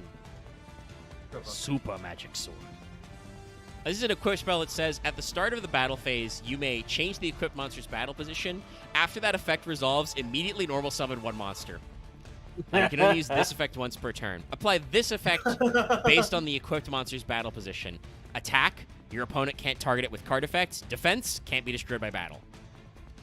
As in, after its effect position's already been changed? No, it's continuously apply those effects based on its battle position. Okay. So you can switch the battle position at the start of the battle phase to normal. So I guess maybe I summon it. Yeah. Second turn, if it's still around, put it in defense. Battle phase happens, goes to attack. On your opponent's battle phase, you can just... Yeah, on your opponent's battle phase, just go to defense. Yeah, and make it indestructible. Like if your opponent just tries to run him over, if he was an attack and was untargetable. That's a decent equip spell, actually. No, it's an okay equip spell. Came out in Toon Chaos, so it was also part of this package. It's not obviously as focused as like the original Raptinus. It does not directly involve Geminis, but you can also use that effect to, at the start of the battle phase, normal summon a Gemini monster, so it becomes an effect monster. So like it does stuff, but it's another just weird one in the collab. Oh, is this guy? Oh, of course he's not in. Sorry. I just looked at it. Of course this guy's not in Master Duel. He's literally fucking brand new. This card just came out in Supreme Darkness. I'll grab one down from him then. What's the card called at least, so I can just look at myself? Well, I'll grab it in a second, but that means I have to Google it. Okay. We'll talk about the other one first. So first is Gemini's Lord Goal Knight. Dualized Lord Goal Knight. This is a kind of card that I'm pretty sure I've seen peeps tweeting about at some point. Kind of card. Mr. with the kill button on the sofa. Yeah. I mean this is an Earth Warrior who one of its Gemini effects is becomes a machine monster. It becomes an Earth machine. What the fuck? This guy looks like he's from like the fucking the Red Ranger goes to like eats a kite. Yeah, kinda. I would love to see this Super Sentai series where you just instead of suiting up normally, you're also a transformer. Honestly, I would like to see this as a whole series, as like this is a subset. That'd be fun. Like, I would love for them to make more of whatever this guy is. Also, they'd have to make the card that's that's already in the vehicle form. I want to see that as a card. Yeah. But yeah, this guy's just weird. Like, he's a weird little guy. He is an Earth Warrior, though. Level 4. It's a Gemini. 1,500 attack, 500 defense. Obviously, he's, normal Gemini stuff. But if this card is normal or special summoned... The fucking Hakama pants and the sandals are getting to me. I know, it's a little crazy, because he's also a fucking dump truck. If this card is normal or special summoned, add a spell trap from your deck that has Gemini monster in its text. Okay, I will say this. There's a fun idea for a Gemini monster where it's like you literally are a transformer. Yes. You just, you search a card, you can only use this effect once per turn, and then also, this card becomes a machine monster and gains 500 attack, which is that is an old school dog-ass Gemini monster effect, but also because he has the effect to search a spell trap, it's like, okay, well, and he's also a 2K beater who's an Earth machine. Like, it's funny. Is he good? I don't think so, but he's very funny. I want there to be more of these cards just to exist as an aesthetic. Yeah, they could. I mean, I don't think Gemini's Lord or Dualized Lord or even, Dualized Geminis, etc. Like, the card name exists. So, like, that's an archetype waiting to happen right there. Yeah. But like I said, and you mentioned earlier also as well, Axe, Knight of the Red Lotus got a retrain, and this card literally just came out in the TCG. It's in Supreme Darkness. Oh, great. Is that what? That's great. Knight of the Red Lotus, huh? Yeah, great Knight. And here also, he is. Is it Engraver of the Mark meant to be kind of connected to these, or that's separate? I don't think directly. Because I always took Red Lotus as connected, but there's also like a Red Lotus Lord Great Crime or something like that. Let me see if I can.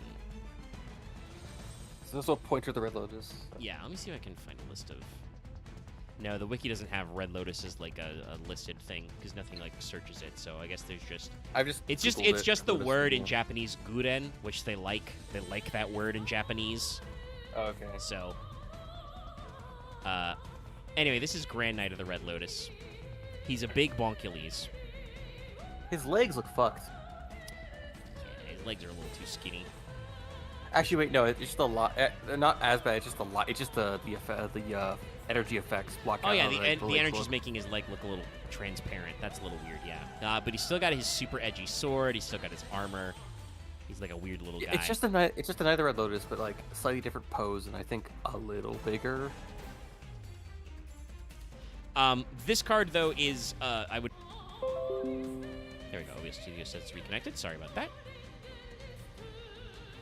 We're back. Don't know why it dropped like that. Anyway, where was I? Yes. If summoned this way, this card gains 800 attack for each normal monster shuffled into the deck for its summon. Once per turn, you can target one monster on the field and one non-effect monster in your graveyard. Destroy the monster on the field. If you do, special summon that other monster from your graveyard.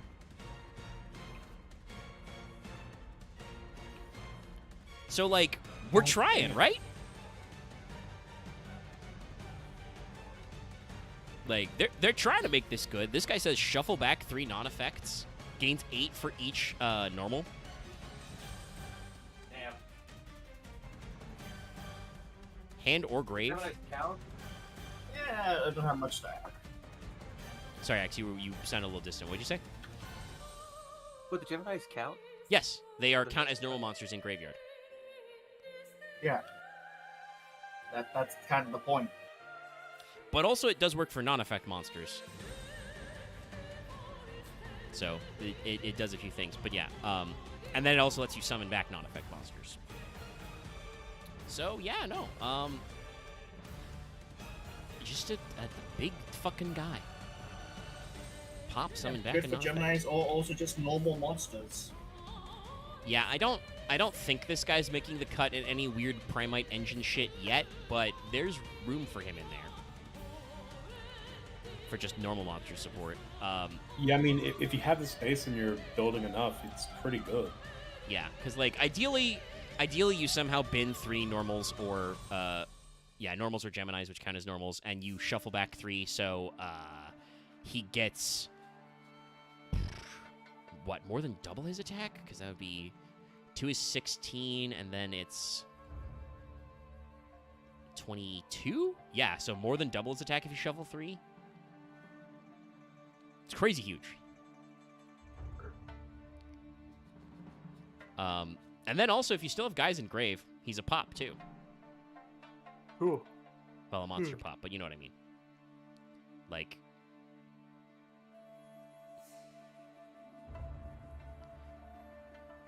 he's a working guy. We've got some stuff going on. But we've run our course. We're at about 3 hours. About 30 minutes for daily reset of FGO.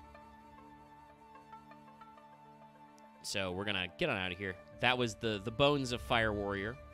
We'll probably get some meat in a follow-up episode and talk about Infernoble sometime soon, and we'll include a couple of other stuff in there. But I will rapidly get on out of here for you, not just because we've been going for 3 hours and some of these people sound tired, but also because my internet is getting a little gooey again. So. We were having issues. We had just some issues with Discord earlier today, where it went down for about 20 minutes. Yeah, and just now, you didn't like break all the way up, but there was a little bit of robot in your voice in that line, so I think the tube is maybe a little clogged. Oh, that's right. I did not talk about Gemini Ablation. When did that come out?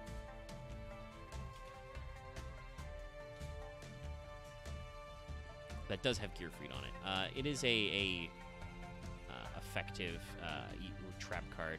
Okay, yeah, that was a spell trap support. Should have probably talked about when we did Gear Breed. I'll throw it up on screen real quick, and then we'll get out of here. Ablation is a continuous trap which says discard 1 card, activate one of these effects during the main phase. Special summon a Gemini monster from your deck as an effect monster that gains its effect. Tribute a Gemini monster, special Fire Warrior from your hand or deck. If you tribute a Gemini monster that was an effect monster that had its effect, also destroy 1. Oh, he does look sick as fuck on that artwork, though. No, it's a great artwork. This looks like this is a very cool supervised retrain. Yeah. That is what it is, because it's just we've just created special summon a Gemini from deck as an effect monster. There you go. You do got to discard one for it, and it's a trap card, but it's during it becomes main phase. So what's it called? What's the retrain version called? Like it's not Immortal God Phoenix Phoenix. Gearfried. Yeah, God Phoenix so is the Phoenix G. Gearfried becomes Immortal Phoenix Gearfried. Yeah. And also just it also gives you a way to actually transition from Phoenix Gearfried to Immortal Phoenix Gearfried, because it says tribute a Gemini to special summon a Fire Warrior from your hand or deck. Sure. But also you can use that to get other Fire Warrior cards. So it's another part of this. It is important to bring this up. It is an important part of this like Gemini Fire Warrior loop. It also, once again, we're talking about the accelerating level of Yu-Gi-Oh! Cards can do anything. Discard one, special summon a Gemini monster from deck as an effect monster, which gains its effects. We're quite a ways away from just the pure supervised days, though obviously you're still playing supervised because it's good. Honestly, where's the field spell that makes that all Gemini monsters It's called count... Catalyst Field. Let me finish. Where's the field where all Gemini monsters just count as having their effect, but also still count as normal monsters? That probably gets a little too fucky to. I mean, I guess you can print text that says anything, but that seems like that would get annoying to keep track of. Are your monsters effect monsters or not effect monsters? I think Catalyst Gemini. Field as your spell, your field spell, because that just gives you 2 normals and means also you don't have to give a shit about tribute summons for high-level Geminis. Like, that's pretty good. This plus Supervise plus Catalyst Fields means you have kind of a loop. Hell, include, if you can put a fusion spell in your deck, include a Super Alloy Raptinus, you know? Because he's generic. That just gives you, like, a selection of cards to... Would Gemini Spark matter too? Gemini your Geminis. Honestly, I do think you play Gemini Spark these days. Yeah, Loth wants to leave and play Vintage Story. I got it. But, like, just the concluding point is... Axe, the longer you talk, the more we're going to be here. There is a core of a handful of generic Gemini support spell traps, and with not Evoke, the other guy, Dualized Gold Knight. That's a searcher for Gemini spell traps. So you have like a core of a resource engine. Again, the problem is just that the deck is still way too shaky. There's not enough cards that are good to make it worth running this when you could just run pure Infernoble and beat up your opponent that way. But a very cool pet deck. But we'll get on out of here. I'll have the FP poll up for you soon. I think I got all the stuff I need to set it up.